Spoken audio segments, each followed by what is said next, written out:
Black Star Network is here. Hold no punches. I'm real revolutionary right now. Support this man, Black Media. He makes sure that our stories are told.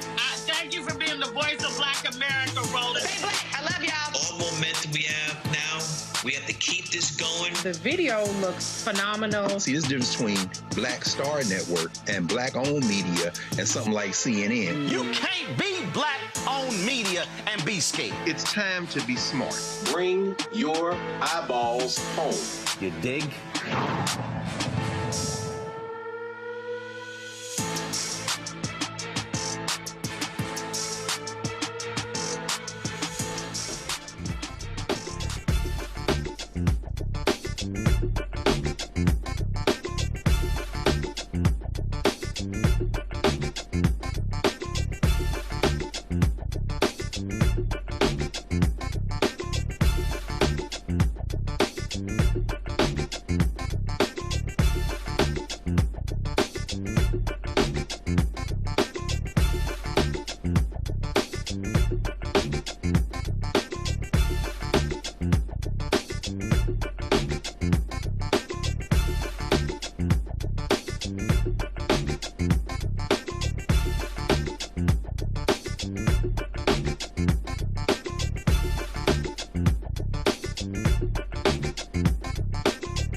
Today's Monday, April 27, 2026, coming up on Roland Martin Unfiltered, streaming live on the Black Star Network.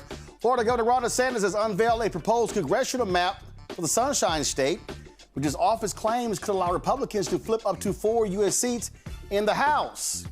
Oh, he gave it to Fox News before he gave it to the legislators.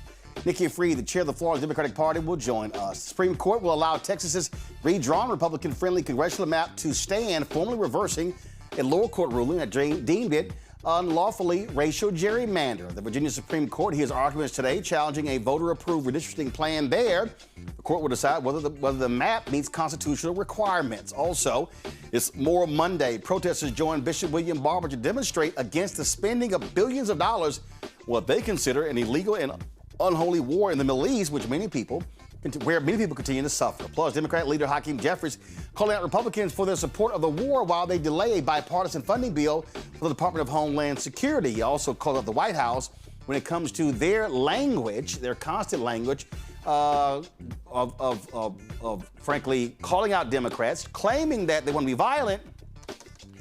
But most of the violent attacks come from the right. Plus, the man from California has been charged with attempted assassination after allegedly trying to force his way into Saturday's White House Correspondents' Dinner. And I got a few words to say when it comes to Trump's ballroom. It's time to bring the funk on Roland Martin Unfiltered on the Black Star Network. Let's go. He's got whatever the miss, he's on it. Whatever it is, he's got the scoop, the fact, the fine. And when it breaks, he's right on time and it's rolling. Best believe he's knowing. Putting it down from sports to news to politics. With entertainment just for kicks, he's rolling. It's on go, y'all. It's Roland Martin, yeah. Rolling with Roland now. He's funky, he's fresh, he's real, the best, you know he's Roland Martin.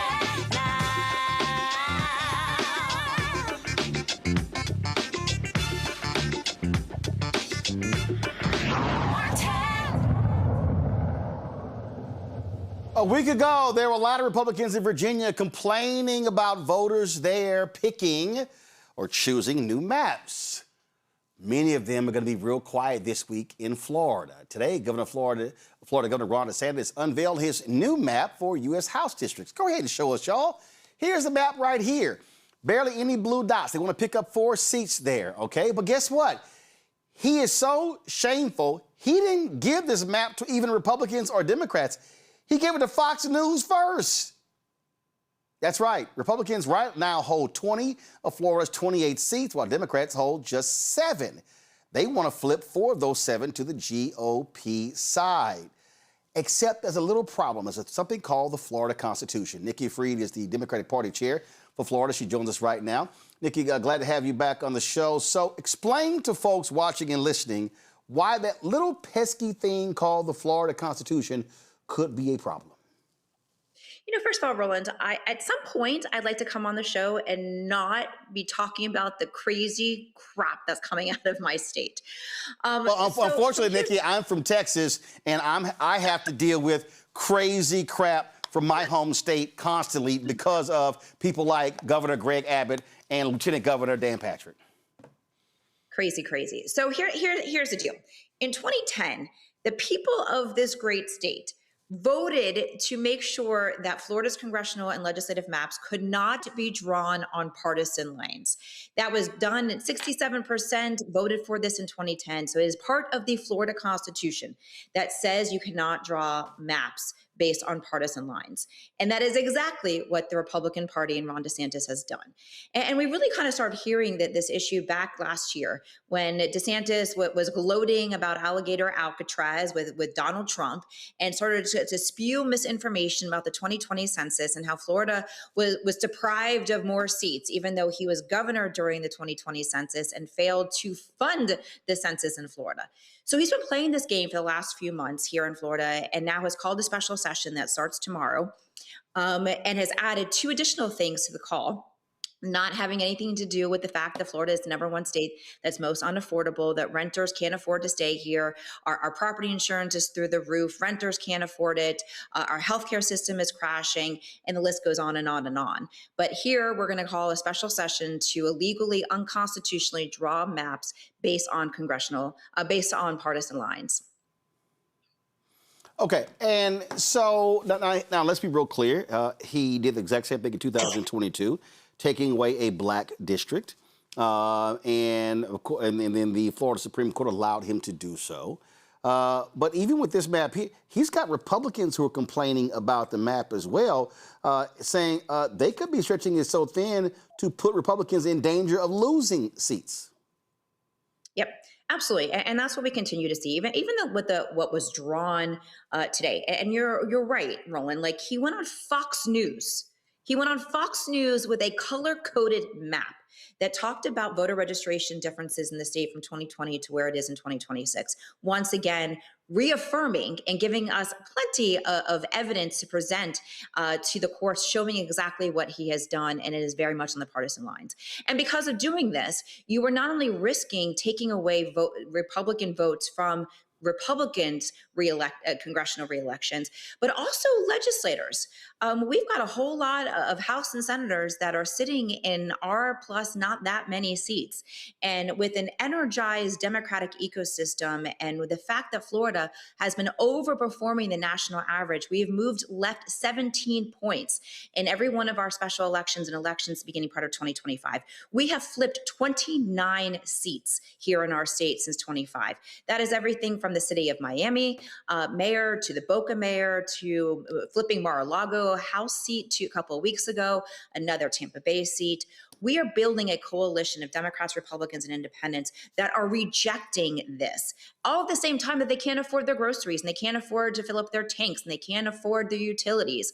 And that's not what's on the call for this week. It's these very radical gerrymandered seats that is going to actually, in this cycle, is going to cost them. I think that, in fact, Florida Democrats are going to pick up a seat, not lose seats this cycle. And the point that you make there, and this is what I have consistently been saying all across the country, the best way to stop what the right wing is doing is to vote. They can be beaten, but folk have to turn out and they have to lose at the ballot box. The reason they've been able to do this is because they've had these places where they have, where they've gerrymandered in the past, where they've created these supermajorities, because people sit elections out. And then they go, well, I don't understand what happened. Because you didn't vote. Yeah. Elections have consequences. And unfortunately, for everybody who is listening, Florida is not a lost cause by any stretch of the imagination. You just heard my statistics that since beginning part of 2025, we've launched what we're calling the Pendulum Project, which is year-round organizing in all parts of our state, no matter where the demographic is, red, blue, purple areas, rural areas, city areas, concentrations of college campuses to non-college campus areas. We are going everywhere. So certainly if you're listening to this and you want to be part of it, definitely go onto our website, floridadems.org. But because of this year-round organizing model, we are getting into communities and showing up and listening to what is on people's minds every single day. We contacted over 5 million Floridians last year and another few million this year, because we are taking this organization seriously, that an only way that we're going to be able to turn Florida around is by putting in the work, not waiting 2 months before an election, not putting things on TV, but doing the work on the ground in every community, listening to the voters and building a coalition. And that's what we're doing. We've got incredible candidates that are running for office all the way up and down our ballot that are listening to the voters, and the Republicans have played their hand here in Florida. So don't give up on us, because we have not given up on us. We are putting in the work. We're flipping seats. We're getting incredible candidates to run for office. And that's why I firmly believe that this is a moment, a perfect storm that the Republicans have created for our state, and is going to be the Democratic machine that is going to run through it. You also, you and I have talked numerous times, and what you have said consistently is that the National Party has to reinvest in Florida. Too often what they've done is they've come in, they've raised millions of dollars in various cities from rich donors there, and then took the money and left and never came back. Democratic House Leader Hakeem Jeffries announced they're going to spend $20 million targeting Republican congressional seats. Since he made that announcement, how has your fundraising been? I take it that was music to your ears, but has it also caused other donors to say, wait a minute, if Jeffries is making this move, then we also need to follow. We saw what happened when he made the big investment in Virginia and that ballot initiative passed. Yeah, and that's exactly right. And I had spoken to individuals in leadership and Speaker, I'm going to call him Speaker because that's what he's going to be soon, Speaker Jeffries' camp to make sure that we are, in fact, talking to each other, that it's the right messaging here in Florida, too, because you're right. A lot of people come in and they spend money in Florida. And that is not going to bring us wins. You have to invest here, investing in the infrastructure, investing in the year-round organizing, investing in candidates and the things that they're building on the ground. And so with that $20 million announcement, it gave us an opportunity to go back to the donors who have been skeptical, saying, oh, Florida, wait until the national groups come back into play. It is too much, too expensive. We spent all this money. And now what it's saying is like, listen, the flag has been raised. Hakeem raised it, says we are playing in Florida. We are competing in Florida. And we're not going to back down in Florida. And this is an opportunity now for me and the rest of the Democratic ecosystem in Florida to go back out to these donors, to go back to these organizations that have left our state realistically since 2020. When we were not able to produce that success and that win for Joe Biden. And so we have a lot of ground to make up, but we are making it up every single day. So for donors that are out there and are listening, we have not backed down. We continue to show up. And you're right, Roland, you and I have talked about when DeSantis first drew these illegal maps in 2022, and he announced, and people need to remember when he put out those illegal maps in 2022, on MLK Day, to take out one of the Black congressional districts here in our state. And I made it very clear I knew exactly what he was trying to do. He was trying to get to the Supreme Court of the United States to overturn the Voting Rights Act. And that's exactly the game plan that is continuing to showcase here in Florida. And we're not backing down. We're getting more organized. We are more cohesive and more united here in the Democratic ecosystem in Florida than we have ever been. Everybody understands this moment. Everybody understands that the intensity this moment needs to bring. And so now we are organized. We've got a game plan here in Florida and realistically need a lot of our national donors and those who have thought that Florida was too expensive to not invest here. Are you also telling, let's be real clear, are you also telling national Democrats, national Democratic strategists, don't bring your ass to the Sunshine State trying to tell us how to run elections?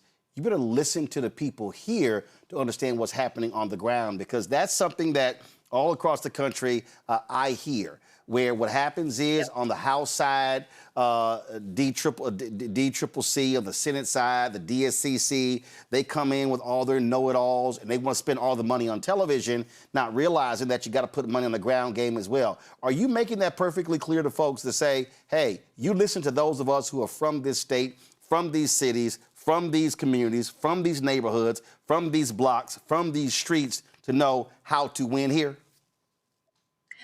Are you on my phone, Roland? Do you have a bug on my phone? Because it's legitimately, for 8 years, these are the conversations that I've been having, even with the White House, when President Biden, would be doing, some policy initiatives about Central and Latin America that doesn't necessarily jive with what's happening here in the state of Florida.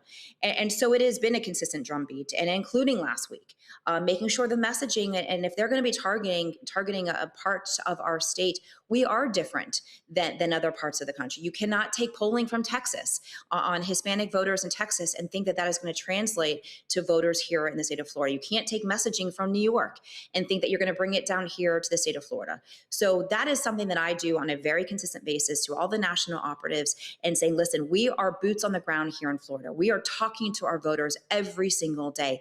If you put money in our state and put it onto TV and the message is wrong, you not only have wasted donor dollars here, but you've also taken us back. And so that's an argument that I even made last week, making sure that it's going on to radio and it's going to minority-owned different publications. Make sure you're putting it on the ground, you're putting it into digital spaces. These are the types of advice that we're giving, and I continuously have those conversations as well with our statewide candidates who have national support and are bringing in resources and consultants from across the country. Florida is a different beast and would waste everybody's time and money and just energy if you come in here and you set us back by having the wrong message. So yes, I am consistently having those conversations with national operatives and people that are controlling some of those dollars that are coming into the state. All right, Nikki Fried, Chair of the Democratic Party in Florida. We still appreciate it. Thanks a lot. Thanks for having me on. All right, bring my panel, Dr. Omi Kongo Dibinga Sr., professor of lectures, School of International Service, American University, author of Lies About Black People, How to Combat Racism, out of joining us from D.C., Thelma Anderson, creator, The Public Opinion Court, and author of Shut Up and Prosecute out of Dallas, Dr. Zachary Kirk, educator and content creator out of Atlanta. Glad to have all three of y'all here. Thank you so very much. Thelma, I want to start with you. The point that Nikki made there, you cannot bring forward what happens in Texas. I think it's going to work in Florida. You can't say, well, this is in California. This is going to work here as well. You really have to be local, and what's happening in that state. And when I look at Florida, Nikki nails it. Democrats have given up on that state. They wouldn't invest. Also, the state party was in complete disarray before she took over. I mean, you just had clueless leadership there as well. And this is a huge state.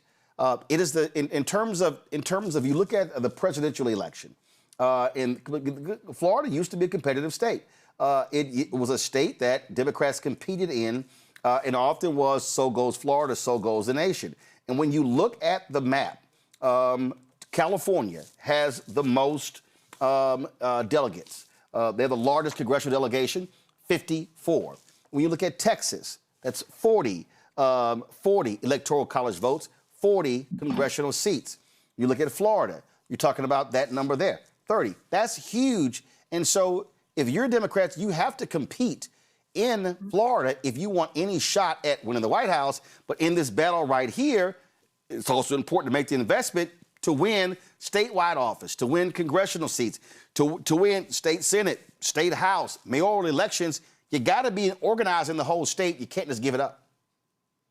No, I absolutely agree with you. And to see Nikki, and that they have a leader, they have someone that they can pump into that is going to lead them to better results. Now, we are in a time now where it's more of an option for them to go back into and refuel, because we know that when you give up on something, you got to come in and you got to recalibrate and you got to refuel.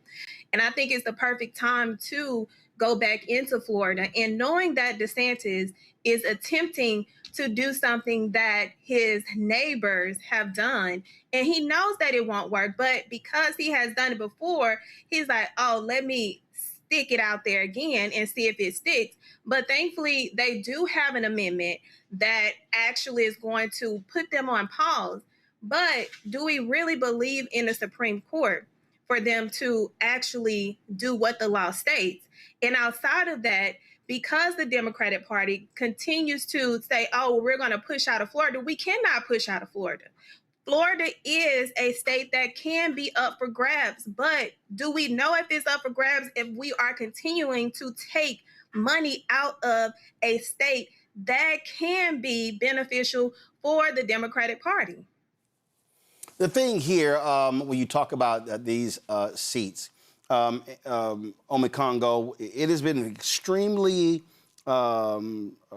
precise how Republicans have utilized computers and algorithms to really narrowly draw these lines, to know how to shift 1,000 or 2,000 or 3,000 or 5,000 voters to give them an edge. But the reality is turnout is always the issue here. And you've got some Republicans in Texas who are worried that the redrawing of maps there could also put some of them in jeopardy. And so what Nikki Fried is saying is correct. If you invest in the ground, you can beat them at their own game by turning out more of your people. And so it's not, so if Florida does do this, it doesn't mean that, oh my goodness, it's all over. Democrats could still do well if they turn their people out and vote in massive numbers.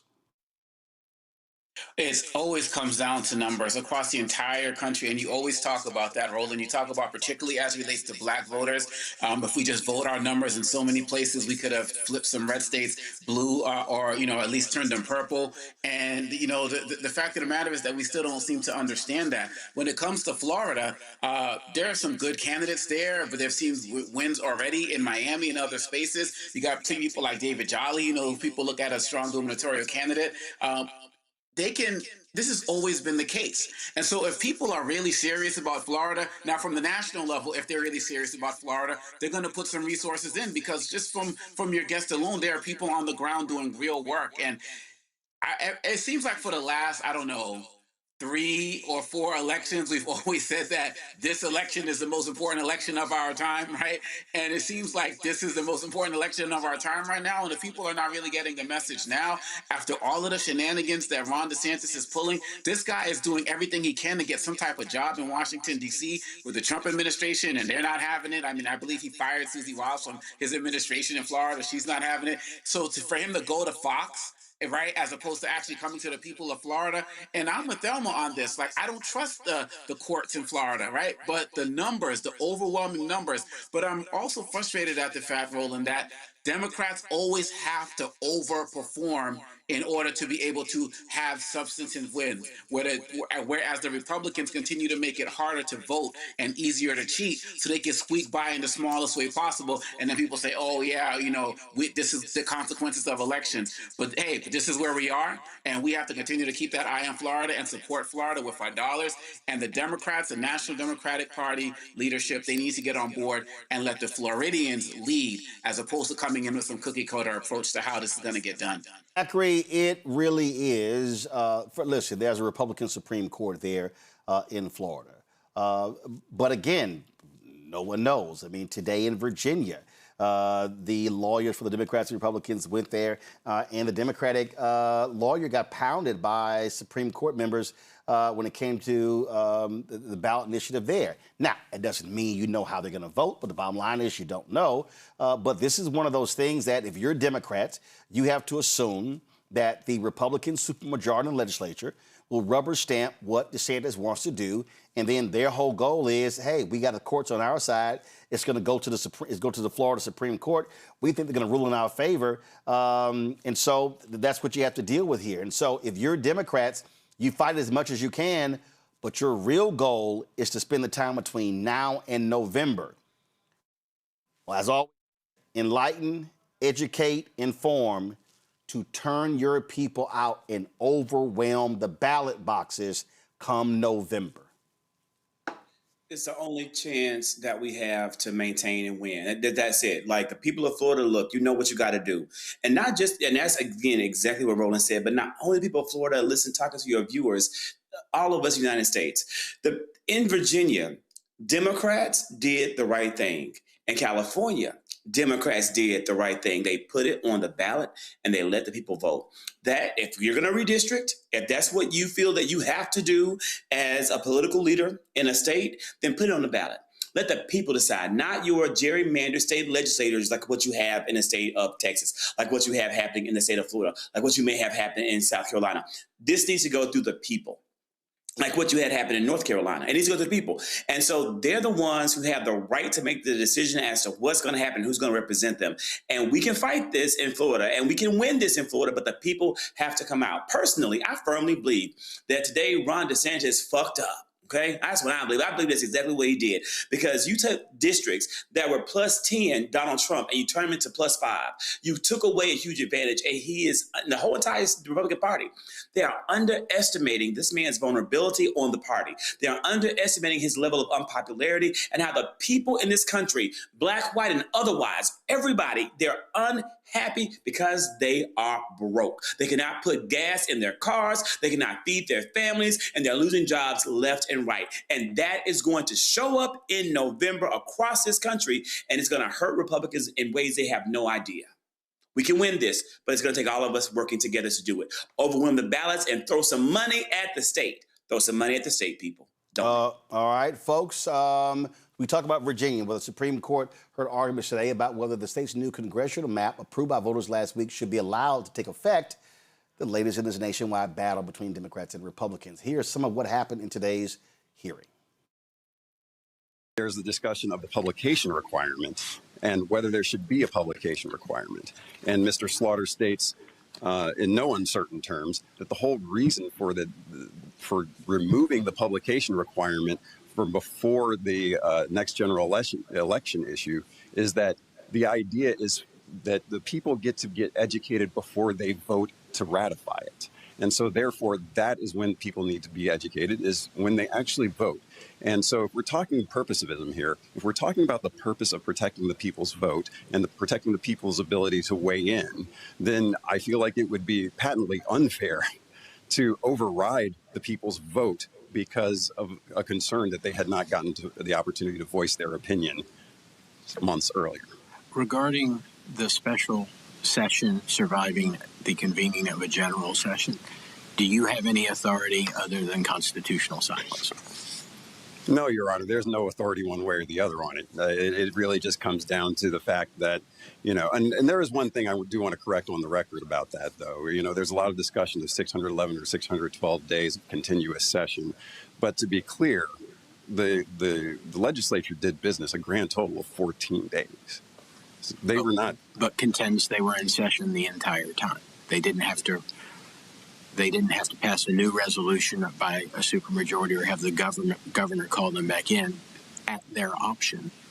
And weren't they actually pro forma continuing the session the entire time? Yeah, they recessed the session several times. But the bottom line is, Your Honor, they were actually in session for 14 days. So the session lasted the entire 2 years. Whether they did business during the session is a different question. Well, perhaps, Your Honor, but the bottom line is there's no reason to start talking about how this legislature created some non-citizen or professional legislature.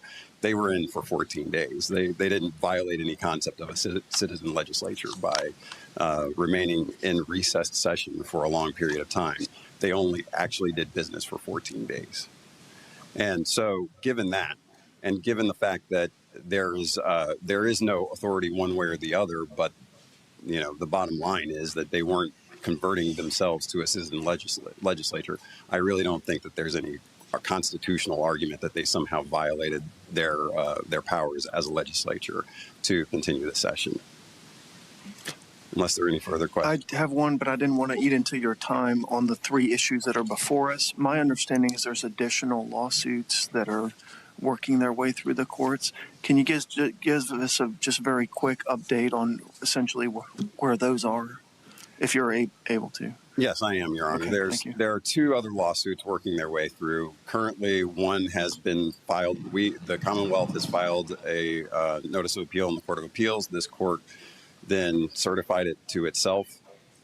We currently have a motion to expedite that's pending and awaiting a ruling on that. There is also a litigation on the compactness of the maps.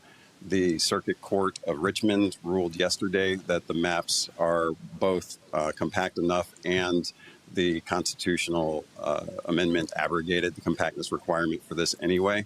And we have not seen any response to that just yet, but that was yesterday. Was that a final order on the merits or a final order on a request for an injunction? That was an order on a request for an injunction, Your Honor. So, to the best of your knowledge, there's no final order in that one? That is correct, Your Honor. A lot of balls in the air. There's a lot going on, yeah. It's helpful to have the latest on that, so thank you. They've been keeping me busy. We figured you'd be the one who would know. Fair enough. Thank you. All right, thank you. Thank you, Counsel.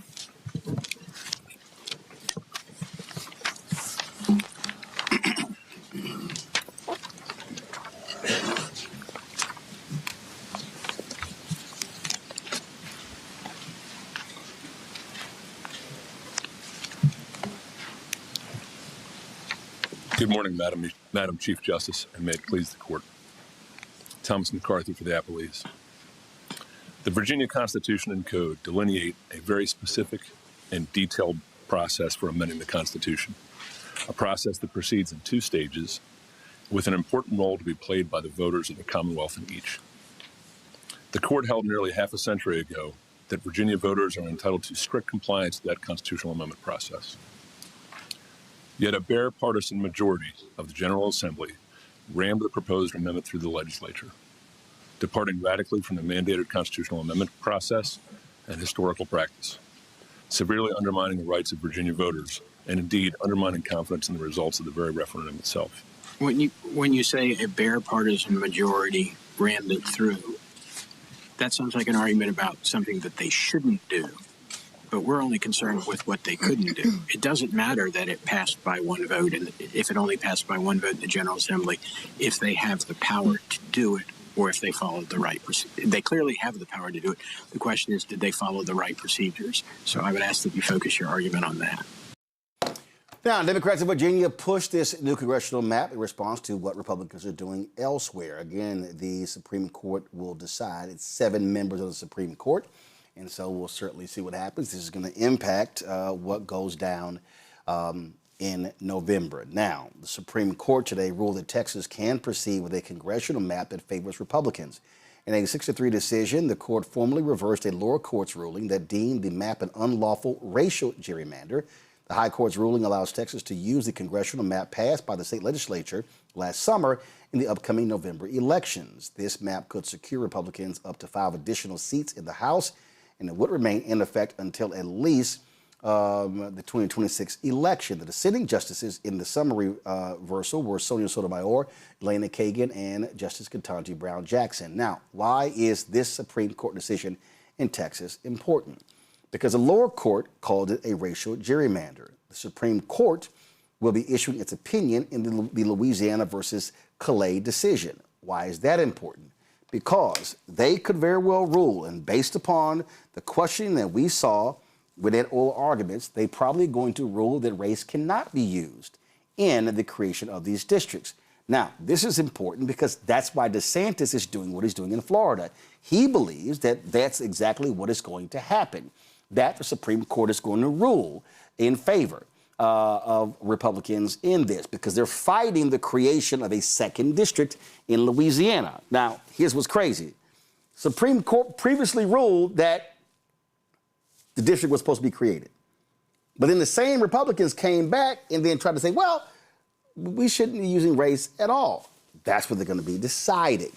Now, why is that important? Because in Mississippi, the governor has said, we're going to call a special session because we think the Calais decision is going to come down because they've had to redraw Supreme Court seats and state seats due to the issue of race. Back to my panel. Congo. And this is the thing that people have to understand. All of these things are commingled. And so what is happening? These Republicans in Mississippi, in Florida, in Alabama, in Texas, in South Carolina, in Arkansas, in Georgia, Tennessee, North Carolina, all of these southern states, they're sitting here going, oh, man, let's see what in the hell goes down. And so we're now talking about if the Supreme Court rules for the Republicans in the Louisiana versus Calais decision, then what you're going to see are Republicans literally try to wipe out as many as 20 Black and Latino congressional seats all throughout the South using this particular decision. So that's why this Texas Supreme Court ruling is important, saying, hey, forget the lower court ruling saying it was a racial gerrymander, because remember, the Supreme Court ruled that they had no role in political gerrymandering. And that's what unleashed all of this mid-decade redistricting. Now what they're going to likely say is there's racial gerrymander. Hey, we got no role in that. And so that could lead to a wipeout of seats. So people need to understand why voting is important. And you're going to see with this Supreme Court decision, and we believe it's going to go against people of color, it is going to cause a massive shift in Black political power, and it's going to wipe out a lot of Black political power.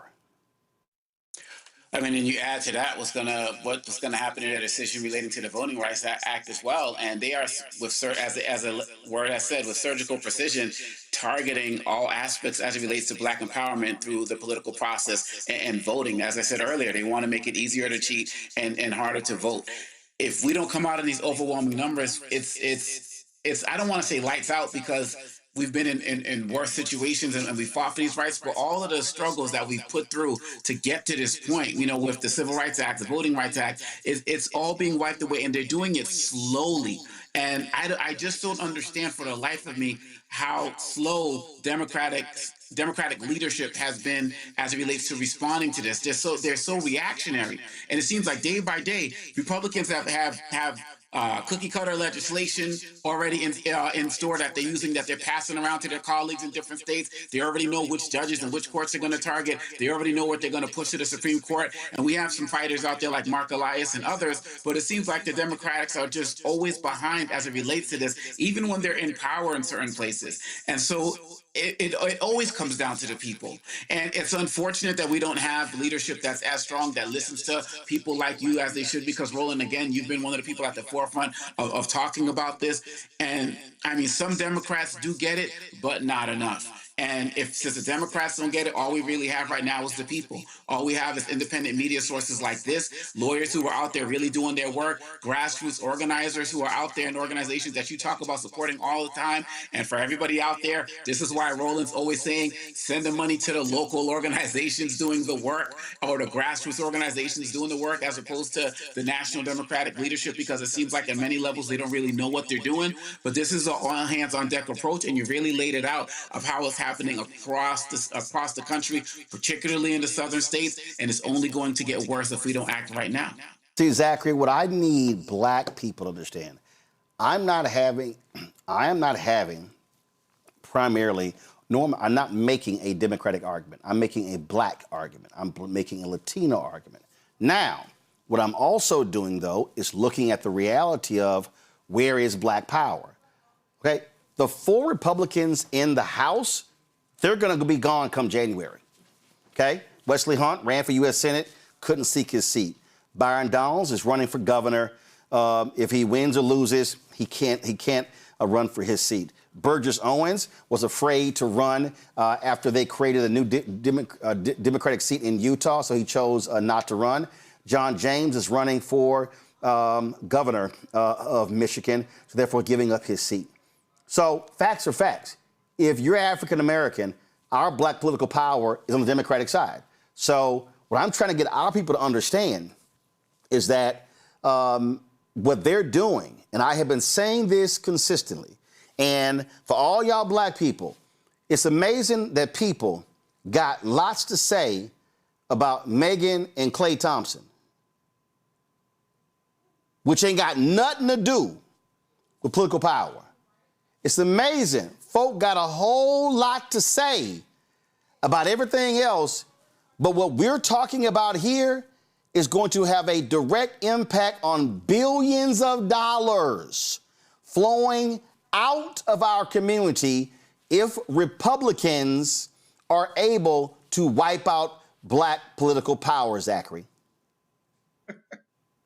Nothing but love to the stallion. Nothing but love to the stallion, Megan. I don't give a damn who they dating, who they not dating. I don't care. I'm real clear on this show. I don't care who you're dating, who you're marrying, who you're sleeping with. If you have a baby, if you're getting divorced, that people spend way too much damn time on folk personal business. My issue here is this is about literally the survival of our communities.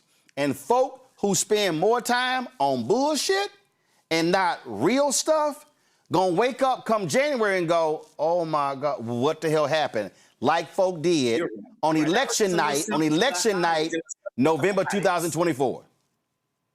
You're 100% right. And Roland, this is what, like you started off saying, this is what I need black people to understand. Let me tell you what I need black people to understand. To reiterate what you said, is that people like Governor Tate Reeves of Mississippi, my native land, my home state, they are doing the work of their ancestors.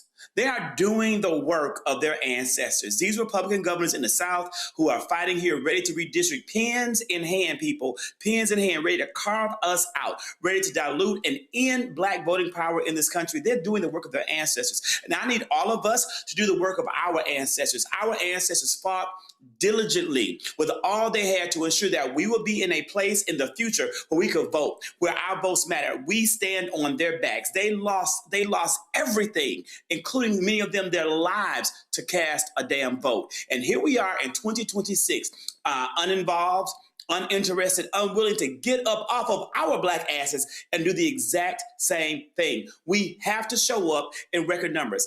The reality is, we can still win these seats. We can still maintain control and have Black voting power in this country if we take action. 90 million Americans did not vote in the 2024 election that were registered to do so. We can continue forward. We continue to make progress, but we've got to stay involved and we've got to vote no matter what anyone out there says to hold us back and to curtail us and disenfranchise us and push us to the margins. We can't go there. We are losing too much. Donald Trump asked in 2016, what do you have to lose? We're living in 2026, 10 years later, and we're losing every goddamn thing, everything. That's why Black unemployment is at 7.9%. We have to continue to show up, we have to continue to fight, and we have got to continue to do the work of the ancestors. See, the thing for me, Thelma, I had some folks hit me and they were like, Roland, 300,000 Black women lost their jobs in 2025. And I said, I know. And almost 500,000 Black men and Black women losing jobs. Black male and Black female unemployment has gone up under Donald Trump and MAGA. And what I am looking at, and again, all these folk who love talking, who love to say, well, we ain't got nothing, our community, they ain't changed anything. I'm telling all y'all right now, y'all can sit here and run y'all mouths all y'all want to. Y'all can sit here and talk about how Democrats this and Democrats that and Democrats, go on right ahead. Y'all can sit here and talk about, the Congressional Black Caucus ain't nothing. My state Black Caucus ain't nothing. Y'all are about to find out real soon what happens when 5, 8, 10, 15 Black members of the legislature gone. You about to find out what happens when they're gone. Black folks in Texas already know what it's going to look like when you go from 4 Black members of the House to 2 because of what they did there. And if people want to play that game, okay, but we're going to sit right here and say it, hashtag, we tried to tell you. Mm-hmm. You're absolutely right. And when we talk about how behind the Democrats are, we got to talk about at least 10 years behind of what the Republicans have been putting into place. And when you think of how did they get their plan in place, I think back to these meetings that they were having at the Epstein Ranch and at the Epstein Island, and they're formulating these plans while they're doing the most despicable things to children. That is because they knew that their time was going to come where they needed the power in order for them not to be held accountable. So they put these things in place. And when you have leaders that brought it to the front in the Democratic Party and they set their ass down and didn't do anything, then we got to look at the African American community. How many individuals would rather get on social media and use clickbait to talk about things that have no value in what is being taken away from us at this very moment, which is the power of our vote. Our vote that our ancestors shed their blood for, had to stand in line, had to vote with jelly beans, had to do the unthinkable in order for us to have the ability to vote. And we take it so lightly, as if, we're just going to wake up the next day and we're going to have our ability to vote. No, that's not what they're doing. Their plan was put into place. Why you think they have the Supreme Court? The Supreme Court gives them the ability to take our votes away. When Gary Chambers brought it to the light in Louisiana years ago, they sat on their ass because they didn't want to hear from him. And that's the problem I have with the African American community, is they have selective processing with who they want to take information from. Information that benefits us in the long run. I don't give a damn who is telling it. Say it. Because if you don't, and we never get it, we're going to continue to be behind, even with the Democratic Party. And that's the issue that I have, is these leaders sitting on their asses thinking that they are a prize when you will lose that prize that you think you are to what they want is to take our votes away. Again, I just, y'all, we walk y'all through this all the time. We walk y'all through this. We walk everybody through what were going to be the implications of Donald Trump winning in 2016. We told you. Everything we told you happened. We told y'all what the implications were going to be if they win in 2024. We told y'all about Project 2025. We sounded the alarm. We told y'all about the courts. We told y'all about what they wanted to slash. And all these folk, and you got some Negroes out here. Oh, Trump ate too. I saw some fool talk about, oh yeah, I told y'all Trump did some good things, and there was a black woman who got sick back in the day, and he went and paid her medical bills. So you think that negates him being a racist? That was Trump trying to get some media attention. See, we tried to tell y'all. And see, what I need people to understand is that what the Republicans are doing right now, listen to me clearly. I need all y'all to listen to me clearly what I'm trying to tell y'all. What the Republicans are doing, they're saying, if we dismantle the districts, we dismantle the policies, we dismantle the infrastructure, even if they win the White House in 2028, it's going to take 20, 30 years to reconfigure it. Let me say that again. I need everybody listening to what I'm saying. Republicans are looking at the 3 Reconstruction Amendments, the 13th, the 14th, and the 15th Amendments that were passed by the radical Republicans who opposed slavery during that period that led to Reconstruction, the 13th, 14th, 15th Amendments. What then happened? You had the Great Compromise, you had the election of 1876. You had the Great Compromise of 1877.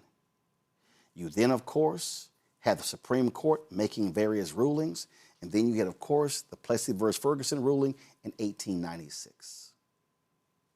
That Great Compromise of 1877, listen to me clearly, the Great Compromise of 1877 led to the wiping out of black political power all across the South. 1890, the Republicans, in Mississippi, the white folks there said, oh, hell no. No, hell no. We can't have this. So they had a state constitutional convention in 1890 where they took the right to vote away from black people because the white folks said there's too many of these black people who are winning office. Because after the end of slavery, from 1865 through 1876, y'all, 1865 to 1876, black political power, they wielded that power quickly and decisively. They passed laws all across the South. There were more black state legislators in South Carolina than white. And they said, no, we can't have this. So what happened? A contested election in 1876 leads to the Great Compromise of 1877, effectively ending Reconstruction. You had the storming, the coup of Wilmington, North Carolina, and they begin to wipe out. And that's when Congressman White gives his speech, his famous Phoenix speech from the floor, because he was the last remaining black member of Congress. He gives that speech. Did y'all do the math? The Great Compromise of 1877, Plessy versus Ferguson was 1896. That's 19 years. With these people, and then 1896, you don't see another civil rights bill. Last civil rights bill, I think, was 1875. You don't see another civil rights bill in America until the watered down one in 1957. And then you get to the 60s.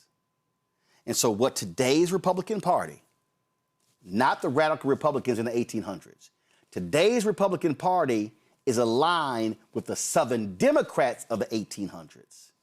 Today's Republican Party is sitting here going, how can we dismantle as many of the laws and the rules that were put in place during the Civil Rights Movement and after the Civil Rights Movement? Contracts, education, housing, health, dismantling the billions in grants. Because when you take the grant money away, you're now destroying the organizations. Y'all to hear what I said. You take the grant money away, they're destroying the organizations.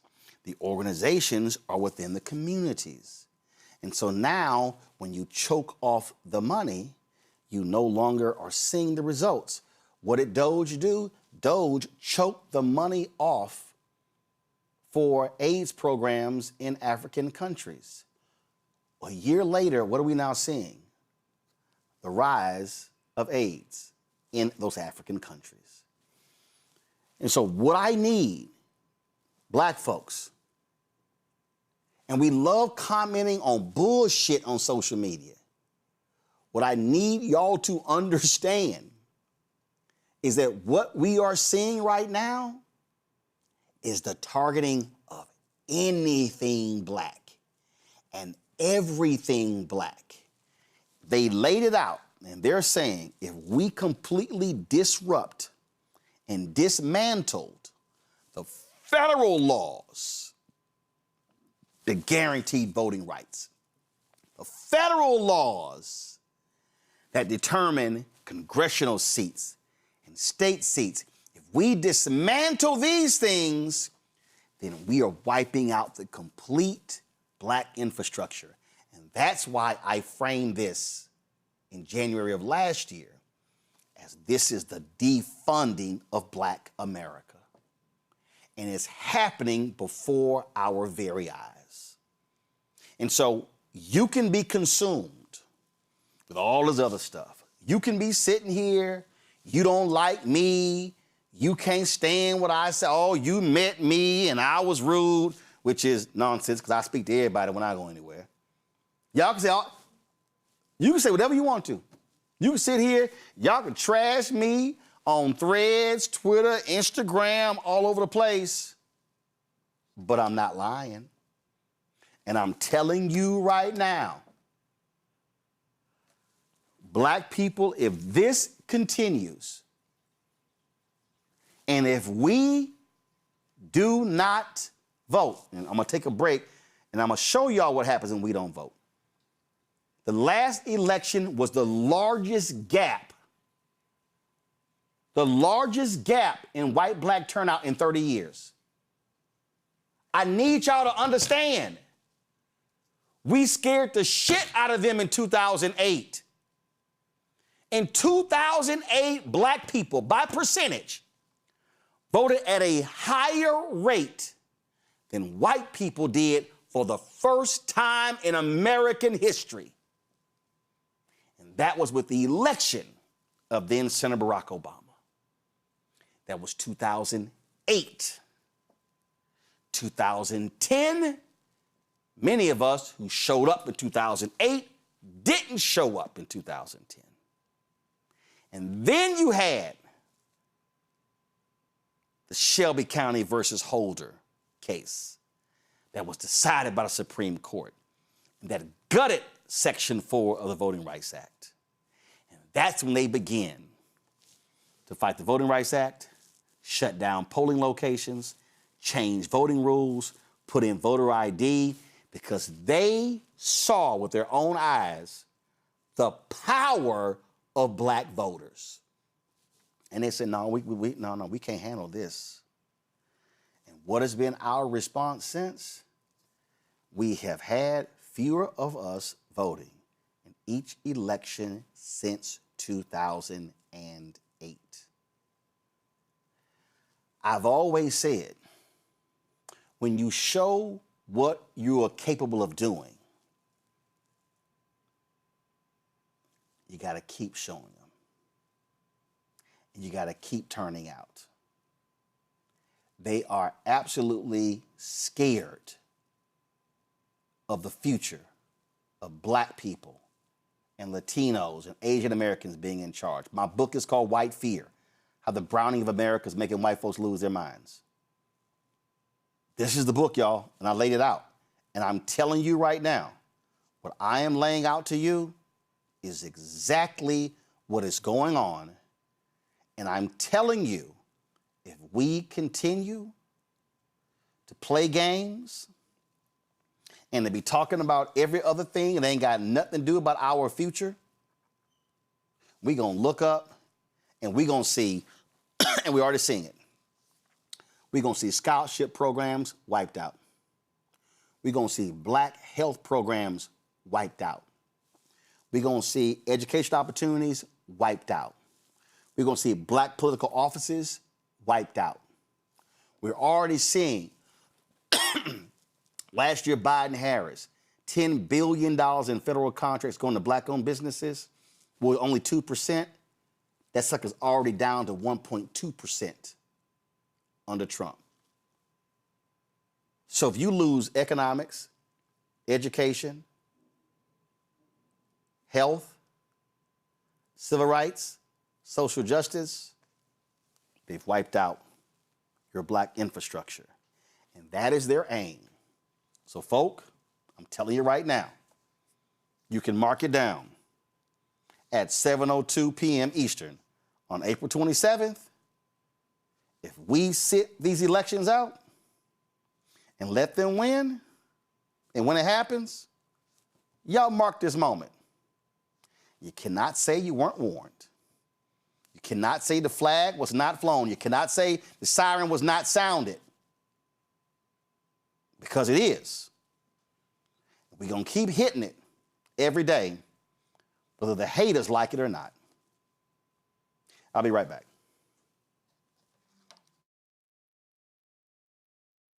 With medicine and science under attack, I want to keep you and your family informed and healthy.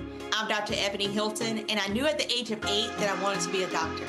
So I studied hard and became the first African-American female anesthesiologist hired at the Medical University of South Carolina since its opening in 1824.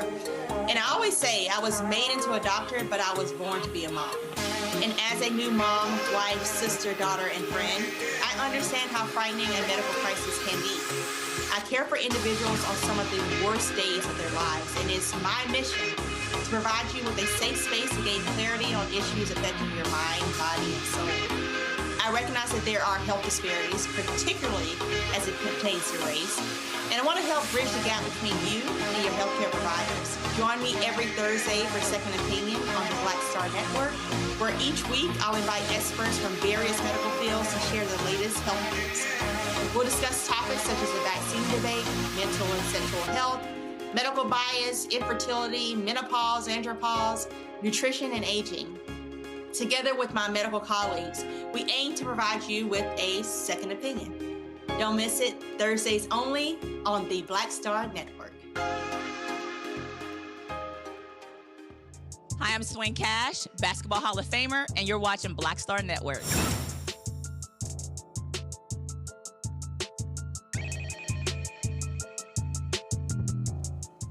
Folks, today in D.C. was Moral Mondays, and repairs of the breach organized several protests in D.C. right down the street from us, really a block away. They protested what they call the illegal and immoral war in the Middle East. The Trump administration is spending billions of dollars on warfare while people are suffering.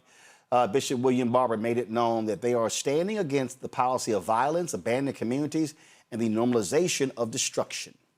Today, we are here for the third Moral Monday. Stop the war and save lives. Say that, stop the war, and save lives. And we are in 16 states and in Canada today. Clergy, moral activists, impacted people are gathering. But we made a decision that today we needed to engage in deepening the call. And so today I'm going to take some time and study why we have nonviolence and a commitment to nonviolence. We're asking 1,000 clergy beginning today and impacted people to go online, and in a moment you'll hear it. This is another special declaration and prayer to make the commitment and to send it to every member of Congress, because we must make sure, as one of the principles of nonviolent direct action, that people know exactly why we're doing what we're doing. For it may not change them immediately, but surely it changes us and keeps us focused on why we must study war no more. We also are announcing today that on May the 11th, we're calling for peace and nonviolent rallies in our 16 states and here in D.C. And we'll be seeking authorization.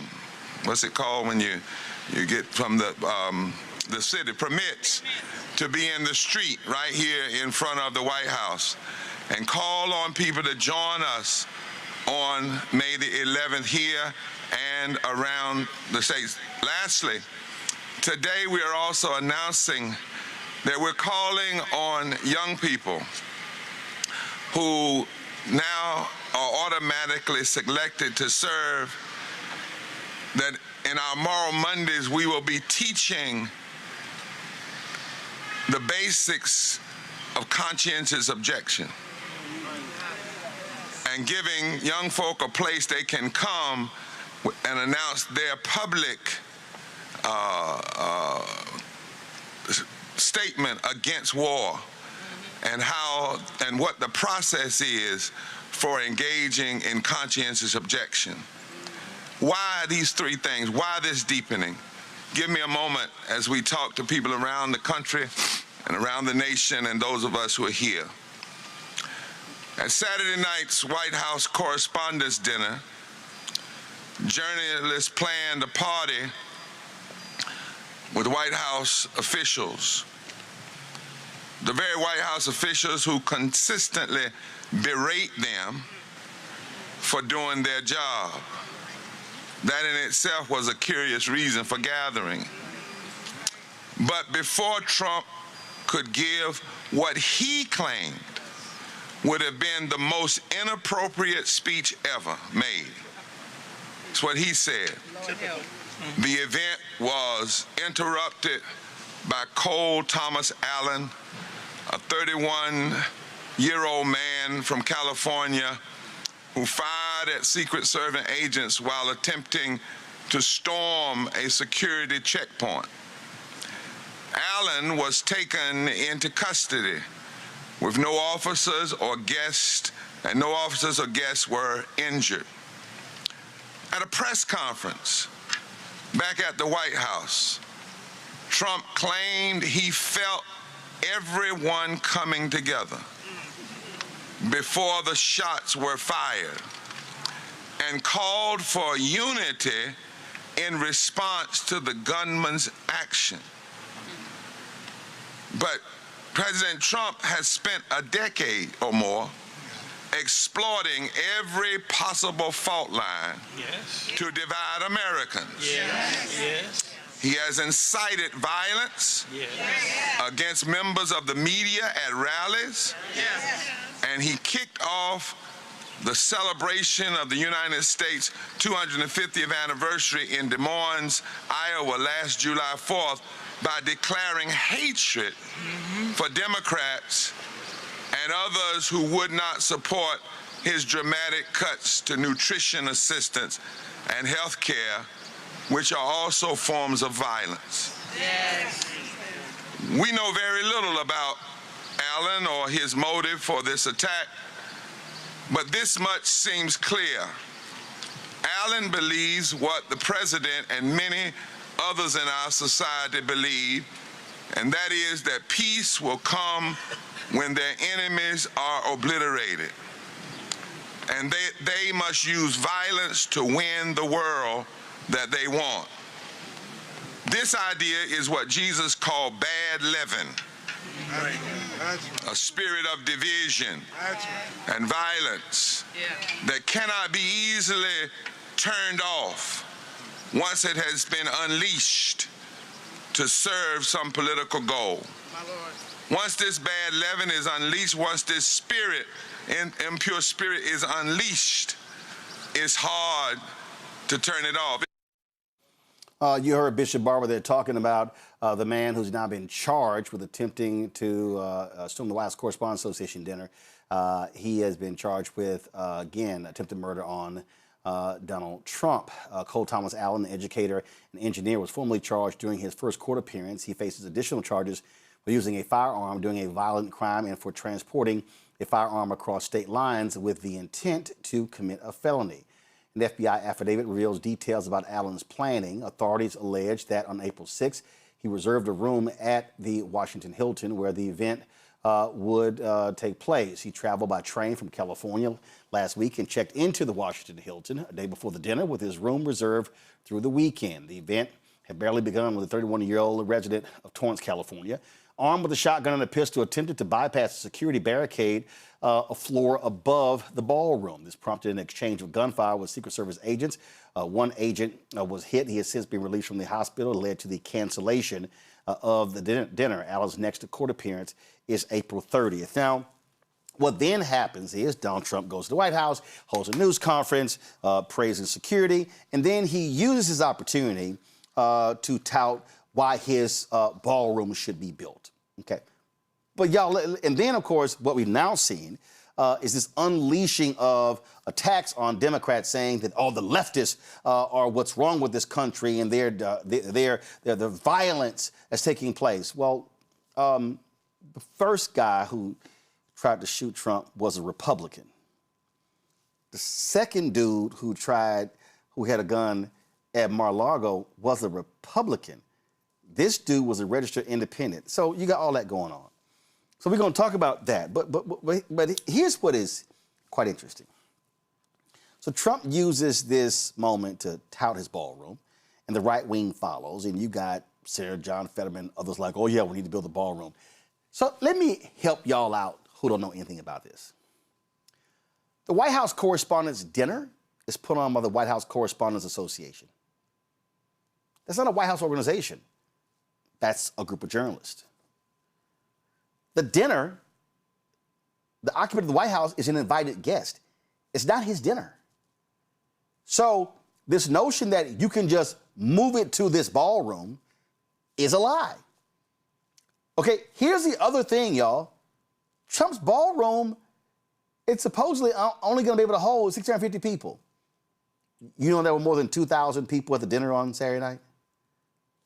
So the ballroom is going to be too small. So now Lindsey Graham is coming out by saying, oh, he's going to introduce a bill for the taxpayers to spend $400 million on Trump's ballroom. Now, the reason I'm making this point is because the right wing is lying. They're lying. Y'all, I've been to numerous events where the president or the vice president's there. And all these people are, oh, no, we got to have a safe place. We have to have a safe place for the president to be able to have events. Well, that's interesting because there are events all around the country where the occupant of the Oval Office goes, where J.D. Vance goes, and they don't shut the whole building down. Y'all, they just don't. Let me reiterate. This guy did not storm the doors of the ballroom where their dinner was being held. This ballroom is 2 floors underground. I've been to the dinner. I've been to that hotel. I've been to that hotel for other events. Okay? People stay at that hotel who don't go to the dinner. You come to the front door, you got to go down 2 levels to get to that ballroom. The shooting took place a level above the ballroom. So can we be honest with people about what actually happened? to the other point. Republicans are saying, oh, it's these leftists. They're so violent. I'm sorry. Who organized January 6th? Who stormed the Capitol? Who wanted to kill Vice President Mike Pence? Who attacked police officers? What the hell y'all talking about?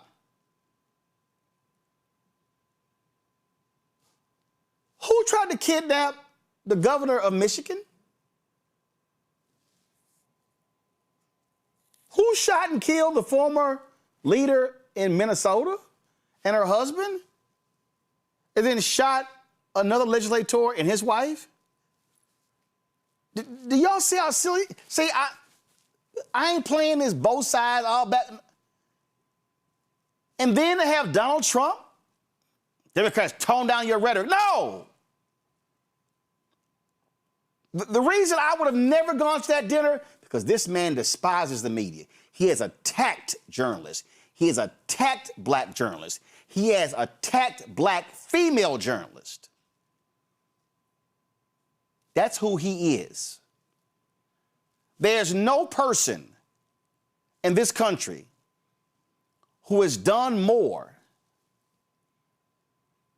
to speak in nasty, vile, despicable terms about the media and about the American people, and especially Democrats, than Donald Trump. Nobody. That's who he is.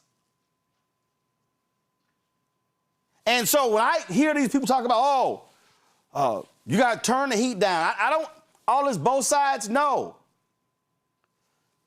They do not demand anything of this man. He is allowed to do whatever he wants. Sleepy Joe, and he's fallen asleep in meetings. He is corrupt. He is raping and pillaging this country. He and his sons are getting billions of dollars in contracts, in crypto money. We can go on and on and on. This is a criminal enterprise running out of the White House. This is a man who has no bottom, who is absolutely despicable, who trashes anyone, who calls people's names. He is vile. He is a thug. And we're supposed to listen to him and his chief liar, Carolyn Leavitt, and the rest of these people? To any House Republican or Senate Republican or state legislator, y'all laugh at the pathetic things that comes out of this man's mouth, and y'all think it's cute? And now y'all want to call Jimmy Kimmel saying, oh, he should get fired because he made a joke. For all y'all who voted for this on y'all. This on y'all. This is y'all's guy. And I'm telling you right now, if Biden or Obama or Clinton had acted even 1% in the same way this thug has acted, the howling and screaming from the right wing would be unbearable. They lost their minds over a tan suit. But they're silent. Laura Ingraham, Sean Hannity, Martha McCallum, Will Cain, and all of Fox News, and Salem Radio, and Scott Jennings, and Newsmax, and OAN, all of y'all, they're silent as this man demeans and degrades everyone, because that's just Donald being Donald. He has no right to tell anyone to tone anything down. when that's what he should be doing. Go to my panel. Zachary, your thoughts. Everything that you said is 100% true, Roland. I love it 100%. Like, laid it out. This has been I was literally sitting here taking notes and writing down and digesting all that you shared. And one thing that I want to bring up that you said earlier about, when you broke down the voting rights, you broke down the book, right? Like, I have one copy of the book. I'm about to buy me another copy because support is a verb. And I'm going to take all that information and it's going to be digested and put on my platforms as activists because you laid it out perfectly, as you always do. This is a critical time and I appreciate it.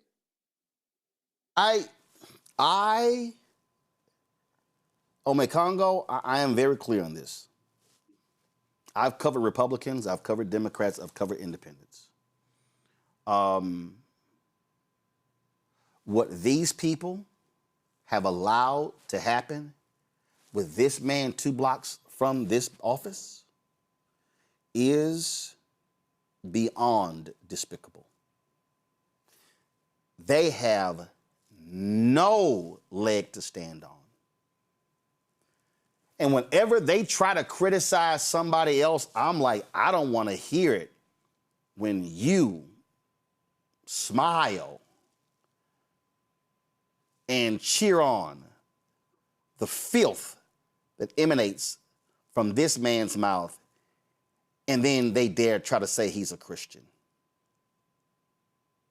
Yeah, it's despicable and it's disgusting. And this whataboutism, this both sidesism, that's one of the things that it's just angers me the most when I watch some of these guys. I was watching Dana Bash not watching her, in the car. Dana Bash on CNN and Jamie Raskin. Do the Democrats need to tone it down a little bit? And Jamie Raskin was like, well, what is it exactly that we said? It's like the people who are being asked to do this, these Democrats, they need to put these journalists or so-called journalists and talk and hosts, they need to put them on the spot, like run it down, saying because and Dana Bash is like, well, you all say that he's terrible for the country. Well, first of all, that's a fact, but why can't you say that and not be accused of fomenting violence?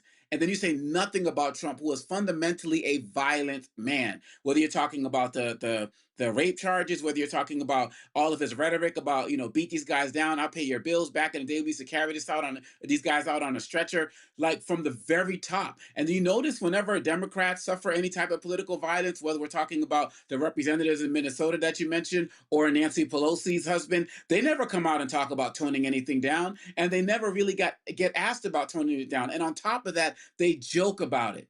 Oh, look at that. We need to have a wall at the border, just like Nancy Pelosi has a wall around her house. Oh, but I guess it didn't really work as much, huh? That's what Trump said. Oh, how's her husband doing? She's not doing her. And he makes these jokes while the Republicans laugh.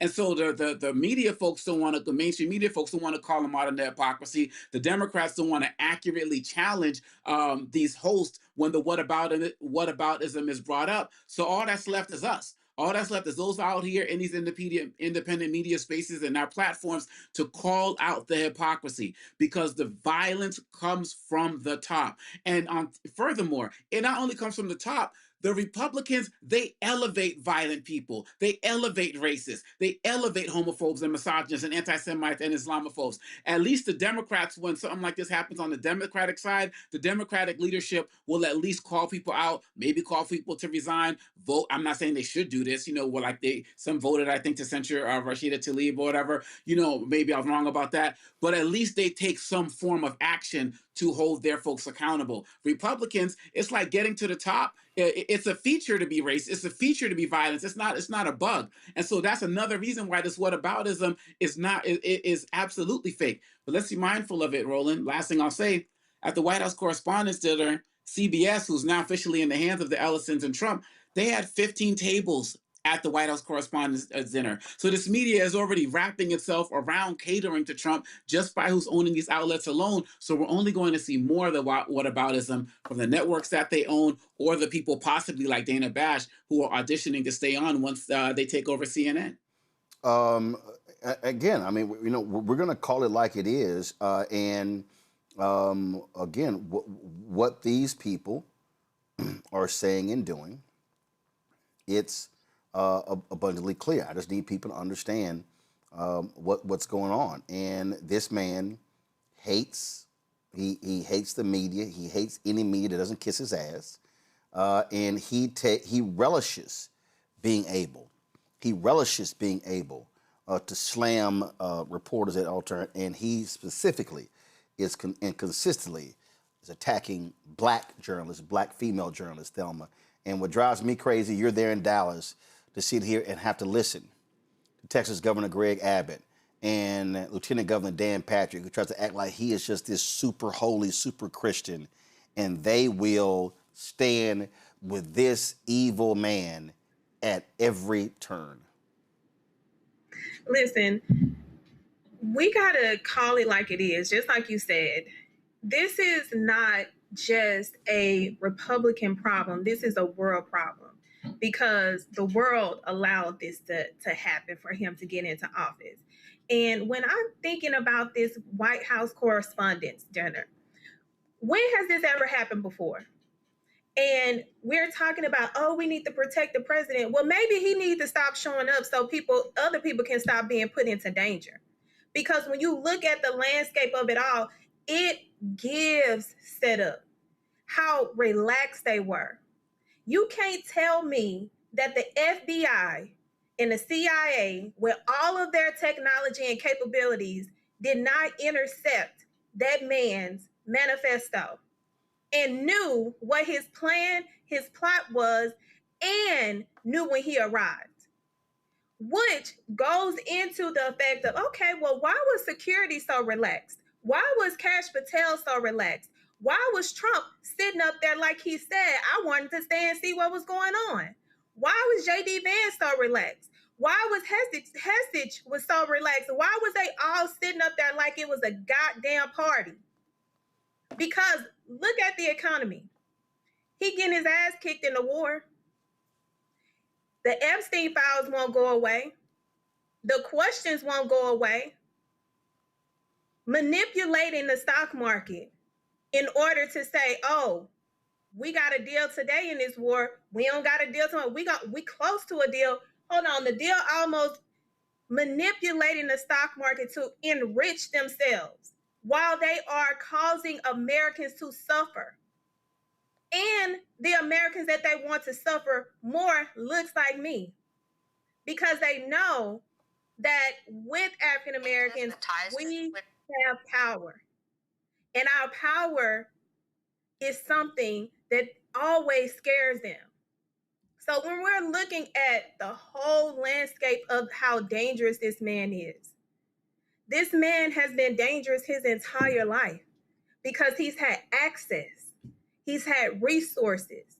He's never been told no, even by the women who have held him accountable. He knows that he has been held liable for assaulting a woman, but he gets on TV and wants to say, oh, I've never been charged. I've never been accused. Can you stop lying? Please. But we are in a moment of time now where we have everything that we need to see. African Americans cannot be the only one that holds this man accountable. We have Latinas, we have Asians, we have every other race that sit on the goddamn sideline and have allowed this man to perpetuate danger and tear down the value of this country. Everybody have a job to do, and that is to use their voice, use their platform, use their resources to make sure that what we have been set back on, that we don't continue to fall behind because we have allowed a nuisance, a dangerous nuisance, to take over our country.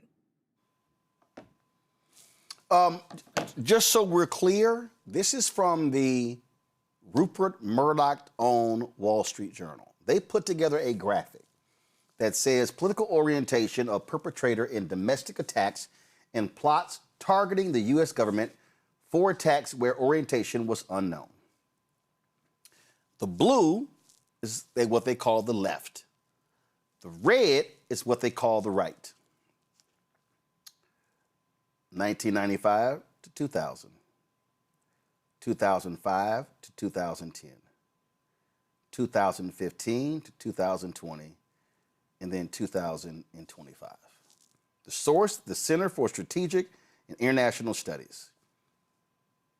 This graphic clearly shows that since 1995, more of the political attacks have come from right wing. So Donald Trump is lying, Carolyn Levitt is lying, Fox News is lying. They all are lying. L-Y-I-N-G. They are lying. All right, folks, got to go to a break. We come back. Black Star Network headlines. We're going to talk about this NFL player who could have his charges dropped if he goes to counseling for ramming the car of his former girlfriend. I got to talk about that. Don't forget, y'all, huge show tomorrow. Tell everybody what's going on tomorrow. Massive show. Iyanla Van Zant will be in studio here at the Black Star Network. Black women, black men, and domestic violence. 2-hour conversation, and we're taking your phone calls tomorrow. Folk, she is locked. She is ready to drop some knowledge. Trust me, it's a conversation you do not want to miss. Don't forget to support the work that we do. Join our Bring the Funk fan club. Our goal is to get 20,000 of our fans contributing on average $50 each a year. Folks, the work that we do, and listen, on this issue of domestic violence, we've had segments every single day since the heinous murder-suicide of Dr. Serena Fairfax by her husband, former Lieutenant Governor of Virginia, Justin Fairfax. We've been covering the story. We've been breaking it from all different angles and not shying away from having the difficult conversations. I don't know anybody else in black-owned media who's been doing what we're doing, and we're going to continue that. And so we want, so your support is critical. If you want to support us via Cash App, this is the Stripe QR code. Click the Cash App pay button to contribute. Checks and money order. Make it payable to Roland Martin Unfiltered, P.O. Box 57196, Washington, D.C. 20037-0196. PayPal's R Martin Unfiltered, Venmo RM Unfiltered, Zelle Roland at RolandSMartin.com, Roland at RolandMartinUnfiltered.com. Back in a moment. Pull up a chair, take your seat at the Black Table with me, Dr. Greg Carr, here on the Black Star Network. Every week, we'll take a deeper dive into the world we're living in. Join the conversation only on the Black Star Network. What's up? It's Talib Kweli. I'm CEO. This is the Black Star Network.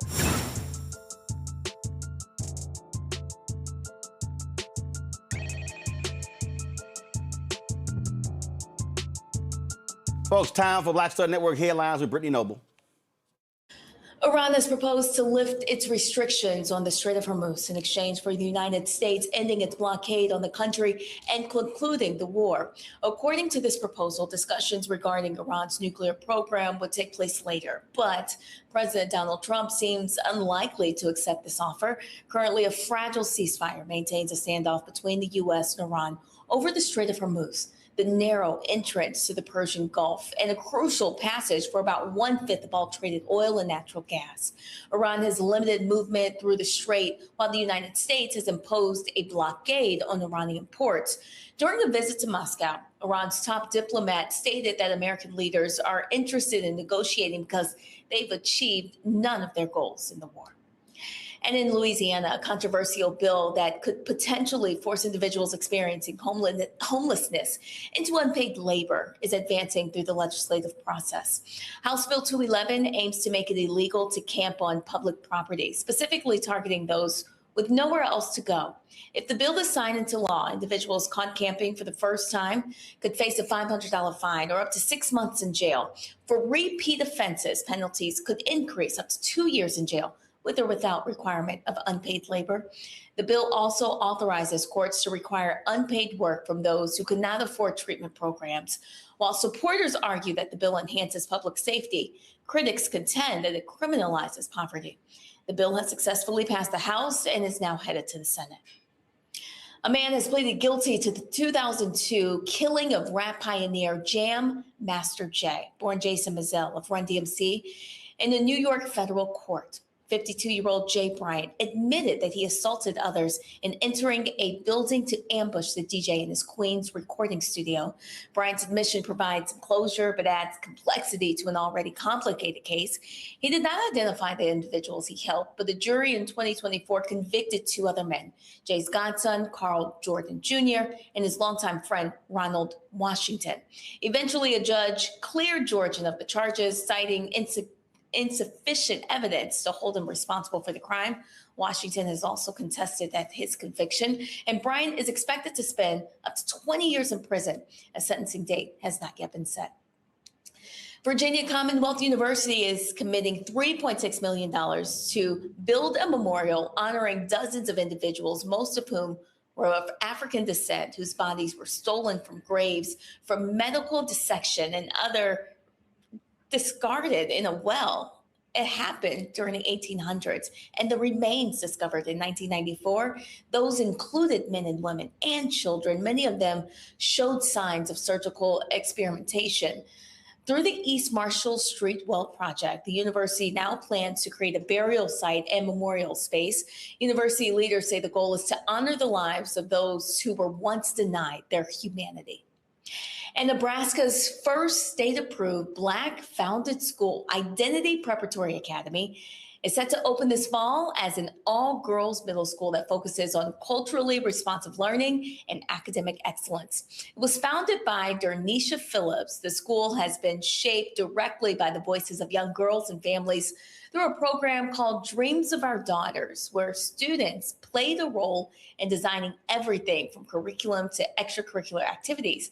At its core, the academy is built around what its leaders call a culturally fortified education, ensuring that students see themselves reflected in their classrooms, in the leadership, and overall learning environment.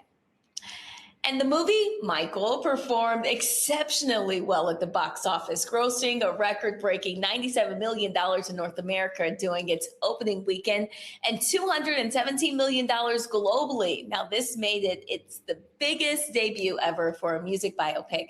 Despite receiving mixed reviews and facing production challenges, Michael was released on April 24th and features Jafar Jackson, the late singer's nephew, in the lead role alongside Nia Long as Catherine and Coleman Domingo as Joe Jackson.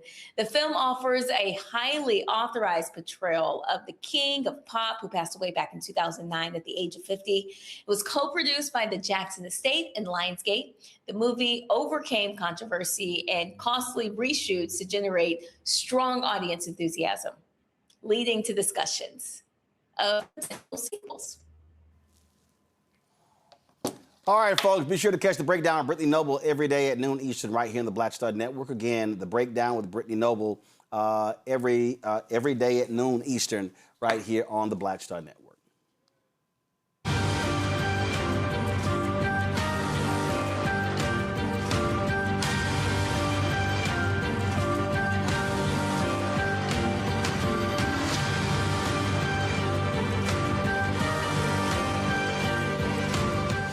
So for more than a week, we've talked about domestic violence. We've laid out numerous stories where Black women have been killed by husbands, partners, boyfriends, or in the case of children.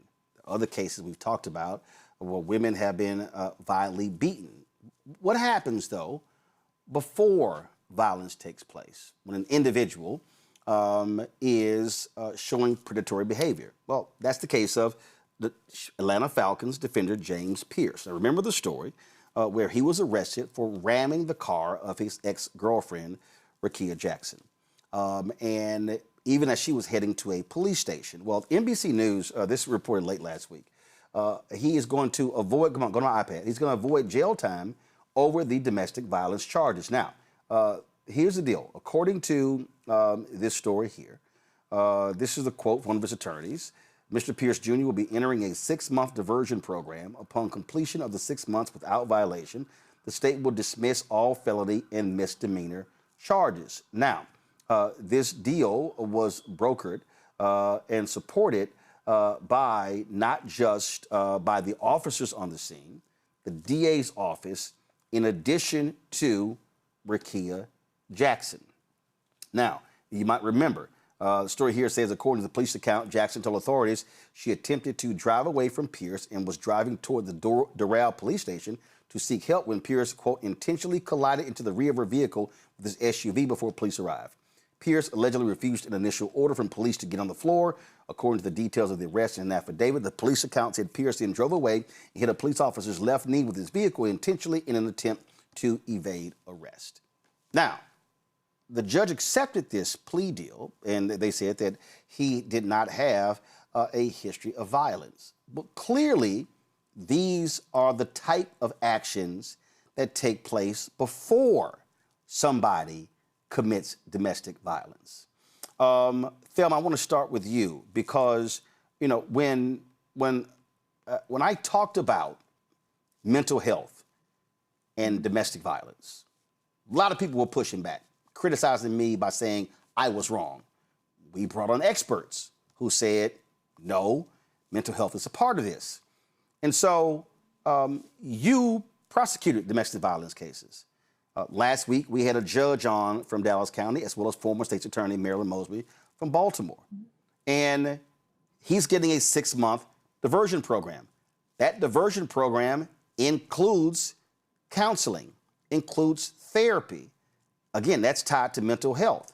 And this was the point that I was making, that when we're talking about, as one of our guests said, murder, suicide, or murder is at the end of the spectrum. You have murder, then you have beatings. And so my position has always been, we've got to get to these men before they commit any act of violence. And so if we're able to deal with them on the front end, to get that counseling, to get that intervention, to get all of those different things, then we can potentially avert a woman being physically harmed or being murdered. Absolutely. And my experience as a former prosecutor, especially not only as a misdemeanor family violence prosecutor, but as a felony prosecutor that handled dead body felony family violence cases, when I'm looking at this particular situation here, this is a textbook setup for someone that has the capabilities to unaliving someone in their capacity. I don't know what kind of conversations the judge, the prosecutor, and the police all had behind the scenes in order to come up with such a ridiculous disposition when this individual utilized his vehicle, which is a dangerous weapon, to ram it into his then girlfriend's vehicle who was attempting to get help. That is not an individual you give a slap on the wrist just because of their proximity to stardom. And that's what it looks like. You have an individual who is a NFL star. If you put them against an individual that's a regular 9-to-5, the 9-to-5 is going to get treated totally different because he doesn't have the access, the proximity, and the ability to influence with money. This is giving me influence. I've seen it, I've lived it, and it has pissed me off because we have real victims that could be in lay of what this individual is not getting. 6 months? That is not enough time for an individual that has done this. But when you look at it from the entire landscape, yes, the goal is to get them help if they get in this position. But if we can get to them beforehand, because this person has signs, they don't just wake up one day and go and ram a deadly weapon into another person's car. This person had signs before and nobody showed up to tell this individual, you need help. But now we get to see it from the landscape of the criminal justice system. And this is where the criminal justice system sometimes falls short. You, as a victim, as soon as you call the police, you no longer have the ability to dismiss. They had everything that they needed to proceed outside of giving a dismissal, but for proximity, his NFL career, Fuck all of that. We gotta work on saving lives and saving these individuals from continuing to do this, because y'all have now set this individual up to say, oh, I got money. I got a powerful lawyer. They can go talk to the judge. The judge can go and talk to the DA. The DA can go and talk to the police, and we can all get this dismissed. Right. That is a dangerous rhetoric. So this is the ESPN story. This decision allows him to avoid trial on felony charges of aggravated battery with a deadly weapon, fleeing police, and resisting arrest, along with misdemeanor stalking. That's a whole lot going there, Omekongo.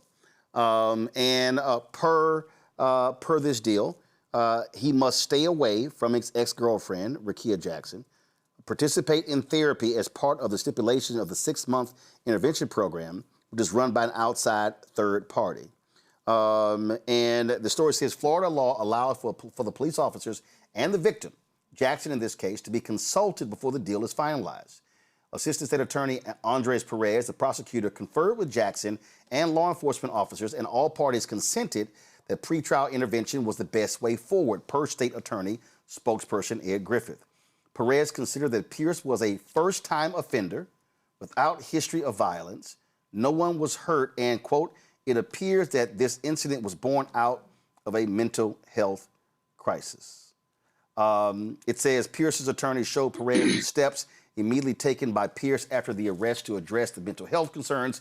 Griffith said Pierce will have to continue this treatment plan and submit to random drug testing, while also complying with the NFL's drug testing protocol. Any failed or missed tests will result in Pierce's revocation from the pretrial intervention program, and Pierce must write a letter of apology to law enforcement officers, Griffith said. I think, Omekongo, I absolutely agree with Thelma. 6 months is not long enough. I don't believe, if you say you have a mental health crisis or whatever you want to frame this, and this is the thing that I have been saying, because we have to step in to keep someone from going to the next step. But when you choose to chase down your girlfriend or ex-girlfriend and ram their car at a police station, and then, as I said, then you try to escape, we have to recognize 6 months is not long enough. And the reality is, by him having to adhere to this, it keeps him from facing felony charges. That's the thing hanging over his head. But the point we also have to recognize is that this is also what is used by courts to get folk to seek therapy. And this is what we have been talking about. In order for us to, we don't want to do another story of a black woman or any woman being killed by a husband or a partner or an ex-girlfriend. We don't want them being beaten, but we have to have a society that is able to get to these men early so they can have their issues addressed when it comes to ego, control, power, misogyny, whatever you want to call it, because the point is to save lives. First of all, kudos to and much respect to Miss Jackson for leaving that relationship, and I'm hoping she's getting all of the support that she needs. I believe she plays in the WNBA, and I hope they're giving all the support. WNBA has been, a really progressive organization. The reason I bring up the WNBA, because my question, Roland, is where the hell is the NFL? Like, where's their response? The NFL penalizes players more for abusing drugs than abusing their partners and spouses. And that's absolutely ridiculous because of the player's talent. And so it's disgusting that we see this response, that number one, with this program that he's entering, and then the lack of response from the NFL as well. It's like Oprah said when she was talking about the Chris Brown-Rihanna situation. She said, I'm going to talk to you on the screen right now, Rihanna. If he hits you, he will kill you. And so the fact that she's doing that and leaving that, and that he would chase her to the police station, that shows a certain level of, like you said, a domineering and control that's on some next level stuff. So there needs to be more attention on this. And furthermore, I've been so fortunate to be part of this show, but I haven't been prouder to be part of this show than I have been over these last few weeks since what happened in Virginia with the Fairfaxes and what you've been covering and talking about every night.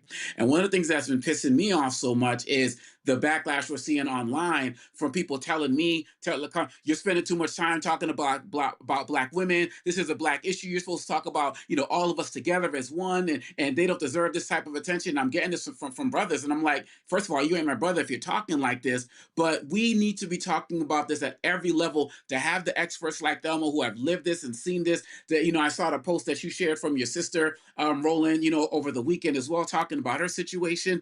We have to have all hands on deck. And for y'all who are out there who are fans of this guy online, follow him in social media, use your platform to call him out. Use your platform to call the NFL out to do more. Because sometimes these guys, when they get really threatened with losing their money, they start to get a little bit more serious. But sometimes that's not even enough, because some people are so drunk with power and privilege. So you have an Ayanla on tomorrow. We're doing what we're doing here, and we need to keep doing what we're doing, and we need to keep uplifting sisters like Jackson who are making the bold steps to leave and protect herself and follow those orders. And we need to shame organizations like the NFL for not doing enough. The thing here, Zachary, again, somebody in the chat says, why are you not talking about her and you're talking about him? I am talking about her because as a part of this decision, she had to sign off on it. That's Florida law. She had to sign off on it. And according to the state's attorney, she did. But the thing that we have to confront, and I'm going to keep saying this, whether people disagree or not, I need people to listen to me very clearly. There are 22,000 domestic violence calls per day in America. Let me say that again. According to domestic violence hotlines, they get upwards of 22,000 calls a day. 96% of domestic violence cases are committed by men, when men are the aggressor. So if I do not want to do another story of a woman who's been killed, or I don't want to do another story of a kid or children who've been killed, or stories that actually we don't do of women who have been harmed, physically beaten. I've seen some of them, some postings on Instagram. Then we've got to get to the perpetrator of the crimes. And that means whatever's happening between the ears of these men, how they've been raised, how they've been dealt with, what trauma they've seen, PTSD, anger, hatred of women, misogyny, patriarchy. You can call it whatever you want to call it. But if we are going to see a change, we got to change what's happening here with these guys. And what the courts here did, and this is where the legal system has leverage. If he does not complete these steps, they could try him on the felony charges. What I argue, and I had somebody in the chat about saying, how you know 6 months is not long enough if they go twice a month. I'm sorry. I listen. As somebody who's had to help my sister leave a violent marriage, I don't believe 6 months is long enough, and I believe the legal system has to have that hammer over somebody's head to say, if you don't follow through, yeah, we're gonna try you. And so we have to deal with this. And I need black men and black women to not run from this conversation, to not say you're spending too much time or you shouldn't be doing this, because it's actually happening. It's happening every day. And if we can prevent one case or 10 or 100 or 1,000, that's good, because we need people. And Zachary, last point here, it's very interesting. It's a lot of folk had a lot of stuff to say, but it's amazing how many posts we made last week. No comments. 1 comment, 2 comments. And I'm saying, where you at? Roland, go ahead, I'm sorry. Hats off to you. Hats off to you for how you handled everything in the loss of a friend, of friends. I was watching the whole process and everything. I don't miss an episode, and I'm proud of you. I'm proud of the show. I'm proud of this direction that you're taking to destigmatize therapy and counseling among Black men. And proud of you, but damn shame on the NFL. And you talk, this is an Atlanta Falcons player. I'm in Georgia. I've been in Atlanta for a long time. And it's really fucked up that the NFL would do more about beating dogs and Michael Vick than they will do about the lives of Black women that are being lost. That's true. So damn the NFL. That's shame true. on the NFL for that and for what they're doing. And when you talk about the violence against Black women and how this is a crisis and what's happening, Black women are 6 times more likely to be murdered than their white counterparts. Black women make up just 14% of our population, but account for over 30% of all women who are killed by men. 90% of Black women knew their killer, and you also have the fact that our Black women are nearly three times as likely to be killed by an intimate partner, femicide. So thank you for raising this issue and for putting it out there. We have got to break the generational curse of abuse in our community, because that's what it is. And 6 months, to me, I'm sorry, I agree with everybody on this panel. Everybody out there I just don't know if it's going to be enough time. I'm thankful that the justice system is giving this 22-year-old Black man with immense talent an opportunity to reform, an opportunity to rehabilitate, and an opportunity to see the danger of his action. But I'll say this, Rakia wouldn't have that chance if she would have lost her life when that Lamborghini hit her and tried to drive her off the road. She wouldn't have had the chance to reform. She wouldn't have had the chance to rehabilitate. She wouldn't have had the chance to have another day of life. So I want to see this addressed and watched carefully. Because we have to take this on as a community. This is a Black issue, and we have to address it as a Black family, a Black community. Thank you. Thelma, and again, I need, so Thelma, this is the thing that I need folk to understand. I had somebody say, you only did this because you knew Justin Fairfax. No, I'm going to go back 17 years. I was at CNN in 2009 when Chris Brown attacked Rihanna. And I remember watching the network and the other networks, and there were largely women who were guests discussing this. And I kept saying, are we going to confront what these men are doing? And I happened to fill in for Campbell Brown one night. And I said, I want an all-male panel. What? That makes no sense. I said, y'all, if men are committing these acts, we need to confront what the hell is going on with men in this society. And they fought me. The person who was producing the segment is now the president of MS Now, Rebecca Cutler. She's the producer on the segment. And I mean, I remember having to fight to get the conversation. So I need people to understand, this ain't new to me. That was 17 years ago. But I also need people to understand, and again, I didn't put it, my sister posted. I helped my sister leave a marriage where she posted on Facebook, she said, I likely would have been killed.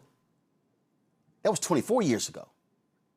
So I'm not sitting here talking theoretically about domestic violence. I'm also talking as somebody, as a brother, who had to deal with her and her 2 children and helping them rebuild their lives in therapy over a course of 20 years. And even to this day, you're still dealing with the remnants of that. So what happened in Virginia is not why. I looked at the Florida case.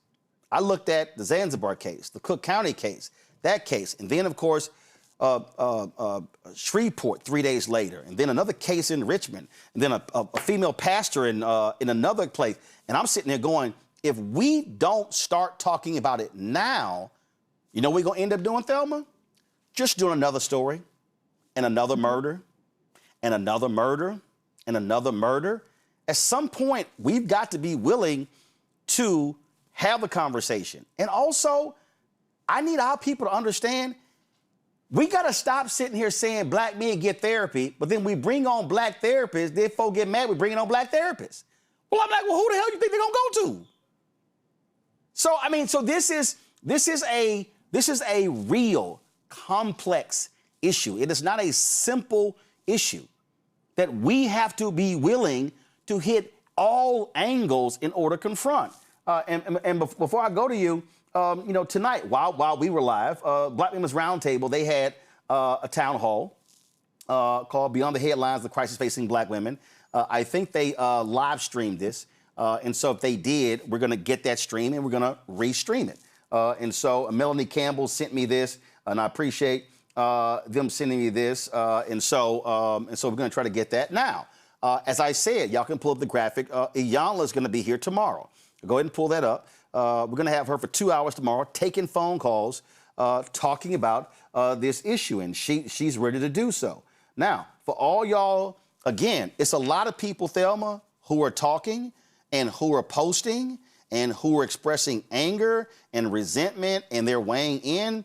But we're not just sitting here just doing that. Dr. Kevin Washington, who was on the show Thursday before last. Well, he happened to be in Shreveport the week before that shooting took place.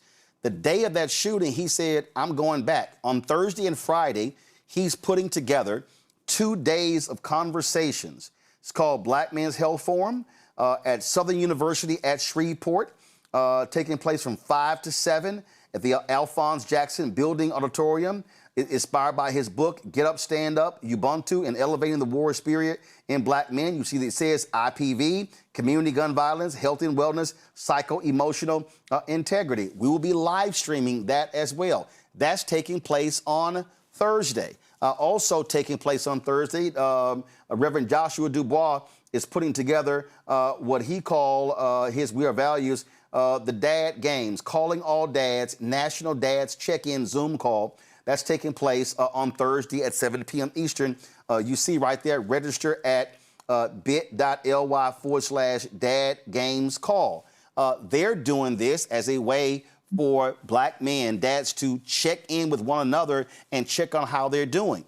And so, Thelma, we can't keep saying black men be accountable, black men check other black men, and then we don't do it. That absolutely has to happen. And so this, for me, this ain't black men versus black women versus black men arguing back and forth. Our goal is simple. We can't say Black Lives Matter if we're only talking about the police. Black Lives Matter even when black women are losing their lives at the hands of black men. So I don't want to see another sister murdered. I don't want to see a sister beaten. I don't want to see a sister verbally abused. This has to be all hands on deck for our community, no matter what institution, what organization, what income level.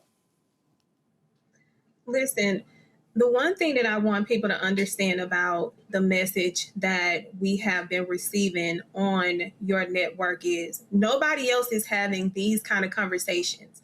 Conversations that you tried to have years ago, but you was too early for individuals who wasn't ready to have that conversation, ready for us to be educated on how to protect each other instead of tearing and abusing each other.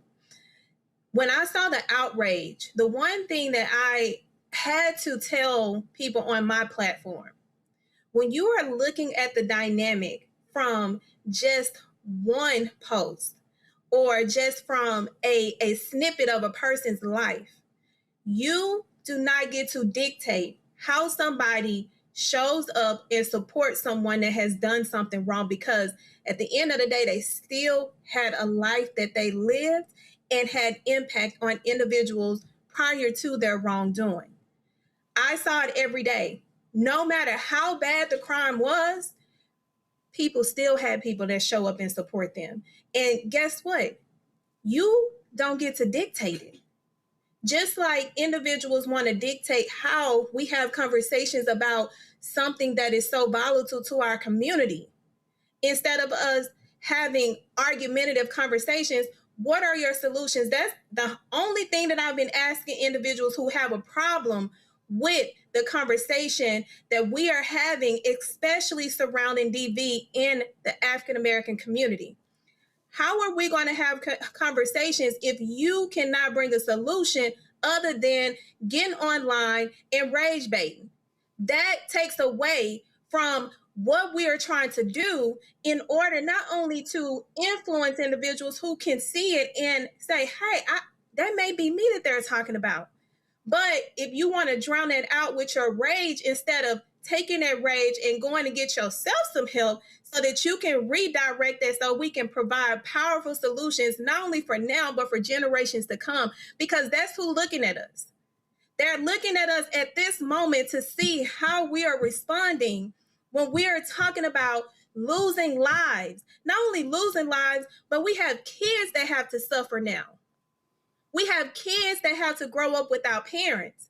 When we can have these conversations, set up resources, solutions, support each other, and have those conversations, because at the end of the day, you got to think, was this person comfortable enough to be vulnerable? How do we talk about making sure individuals are in a safe space to tell us what's going on up here so that we can go and help them here? That is going to then trickle down to their nervous system in order for it to engage up here.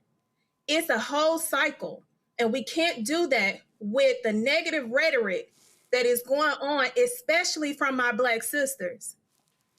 We cannot have that if we are saving lives.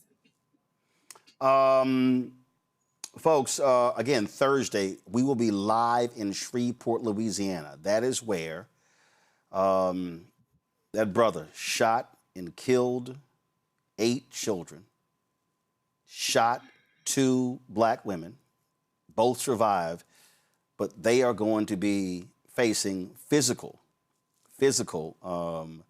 issues, mental issues, psychological issues for a very long time as a result of that. And in fact, when I was talking to Gary Chambers told me that Louisiana is number 2 in the country in domestic homicides. Number 2 in the country. So our aim is, Dr. Kevin Washington, he put this together. He hit me up. I said, hey, we can come down and broadcast this because we've got to use mass media to reach as many people as possible. Upwards of 3,000 people are watching us right now. I would hope more than 3,000 people are going to show up on Thursday and Friday, but probably not. So if somebody's being helped, this is what it's all about. One of the things we're also going to do is I'm going to get with Dr. Monique Swift Muhammad with the Association of Black Psychologists. And you have your National Medical Association. And we're going to get with them and get the links if you're looking for Black experts, if you're looking for Black psychologists, Black psychiatrists, Black domestic violence therapists, licensed counselors, you don't know where to look. We want to be able to create that or have the links, put it on blackstarnetwork.com so you can find it. Because I'm going to keep saying this, and I don't care if people don't like it. I had somebody, when I posted the Shreveport story, what the man's mother said when he said he had demons, he was fighting his demons, and he had spent a week at the VA hospital. This person was a longtime journalist who I met in 1989, said, "You still pushing this narrative?" And I'm like, "You're mad because I'm repeating what his own mother said, and what the New York Times reported about what was going on." We cannot just say thoughts and prayers. Mm-mm. Let me say this again. Black America, we can't just say, "Man, this is sad. Oh, I can't believe this happened. Oh, I'm so angry this happened." I get rage. I get anger. I get being upset. I get pain. But how my brain works is, how do we not experience it again? And if there's somebody who right now is on that edge, who's watching or listening? I've had brothers and sisters hit me say, man, I've sent these segments out to friends who are going through divorces. I've sent it to people who are going through custody battles. We don't know what a person is dealing with. Because let's just be honest. It's a lot of men and women who don't talk to family and friends. And so we don't really know what people are dealing with and enduring. What I want, and this will be the final comment for you, Ome Congo, what I need our people to do is to stop attacking, stop fighting, and I get emotion. I get expressing emotion. But we also need to be providing people help, resources. Read this, watch this, go here, call so-and-so. Here's this summit. Here's this conference. Because you really don't know. People walk around with masks all day. You really do not know what's behind that mask and what's going in their head. And if we can keep people to learn how to control their emotions, control their rage. I mean, I saw these videos of people posted videos of shooting at a gas station in Atlanta, and this sister busted the window out, and she was like, I don't care, I don't care. And the brother was holding her back, and the woman gets out of the car, fires shots at her, she dead. And I'm watching this, and I'm going, if the sister with the gun, and the sister busted the window, and the brother there, how do we teach people to de-escalate? How do we teach people not to go to that level? That's what we're talking about here. And that also requires training and knowledge, and it requires time. And we got to be helping people through this, and we got to stop assuming people automatically get it, because clearly they don't. And it also requires acknowledging what we are as a country. We are fundamentally a violent country, and there are more guns than people in this country. In the last 5 minutes, Roland, you shared 4 different sources, at least 4 that I counted, that are happening in the next 3 days. The 3,000 plus people who are watching, people are going to watch this later, rather than DMing us and bickering and going at each other, why don't you just pick one resource? One mental health resource, one domestic violence resource, one shelter resource, and just share it with your community every single day. You don't like what Roland's saying? Find some other, maybe you like Ayanla better or whatever. Take her stuff, share it, put it out there. Take Thelma's stuff. So, just do one thing minimum every single day in your particular way to put a dent in ending the violence that we are suffering. If you don't like our methods, just do something productive. Stop hopping into DMs. Just do something that's going to help somebody. Roland's talking about people are sharing his, the videos and stuff. People like, oh my gosh, I didn't know. What can you say today that somebody's going to see you say or see you post, and they're going to say, yo, I didn't realize that. I didn't know that. Now I know the signs. Now I'm going to get some help. Now I'm going to help somebody else get help. That's all we are asking for in this moment. This is not the time for division. This is time for people to do what they can of what they have, where they are, before it comes to your door. And unfortunately, for too many of us, it has already come to our door. But if we're still breathing, that means we're still believing, and we still got work to do. So just everybody get out there and do something to make the smallest dent or even the biggest dent possible in this real crisis. Folks, tomorrow, a 2-hour special with Iyanla Vanzant right here on Roland Martin Unfiltered, live at 6 p.m. Eastern. Iyanla Speaks, Black Women, Black Men, Domestic Violence. We also will be taking your phone calls as well, so we'll have that number for you tomorrow. And Thursday, we will be live in Shreveport, Louisiana, with Dr. Kevin Washington, a licensed African-centered psychologist. He is having a 2-day event, Black Men's Mental Health Forum. It's taking place on Thursday. They have stuff happening on Friday as well. We will broadcast from Southern University at Shreveport on Thursday of this event as well. And again, that city has been rocked by the shooting death of 8 children, by the father. He fathered 7 of those kids, and the name is not with me, so that's why I'm not naming. So I don't have the name with me. But then, of course, 2 sisters shot as well. They've survived but still a horrific tragedy. That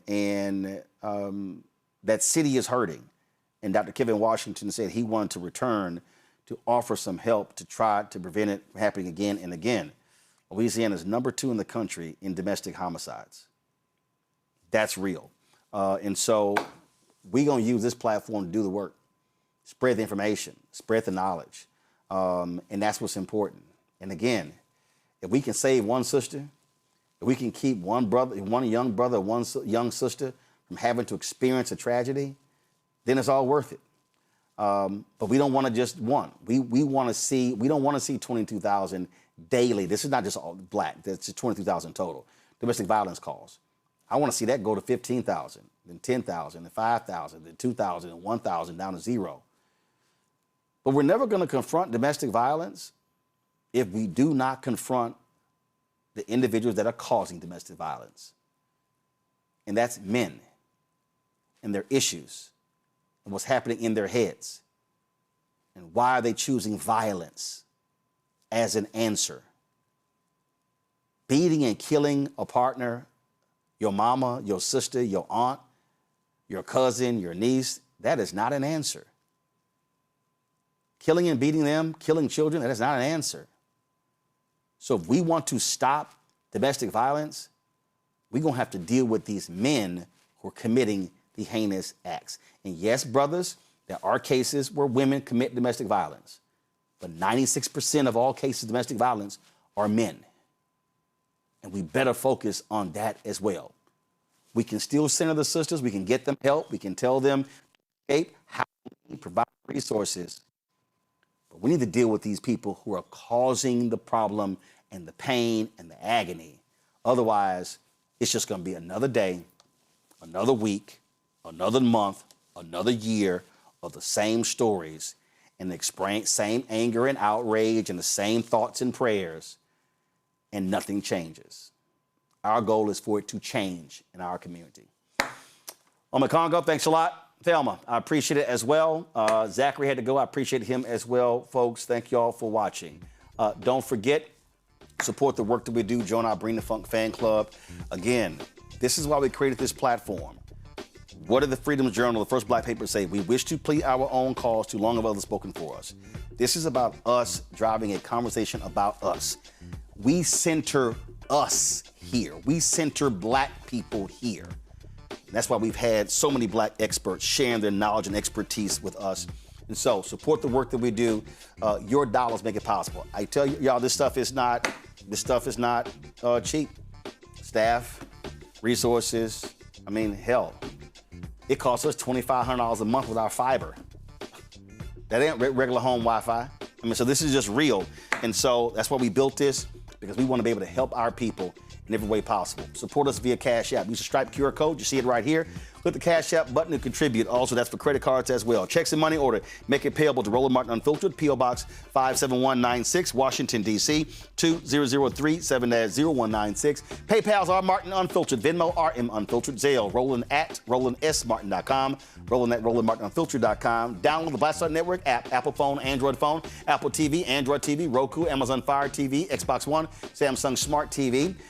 Be sure to please, you want to get our swag, be sure to go to shopblackstarnetwork.com. Our hats, t-shirts, black-owned media, don't blame me, I voted for the black woman, everything right there, shopblackstarnetwork.com. All the products that you see right here in our studio, go to our marketplace at shopblackstarnetwork.com. All of these products, black-owned companies, we created. I don't know, y'all let me know, I don't know of any other black digital show, black podcast that has created a marketplace for black-owned companies for you to buy and support. If you go to shopblackstarnetwork.com, you are supporting black-owned businesses. Again, another reason why we created this show. Don't forget, watch the breakdown of Brittany Noble every day, noon Eastern, right here on the Black Star Network. Check that out.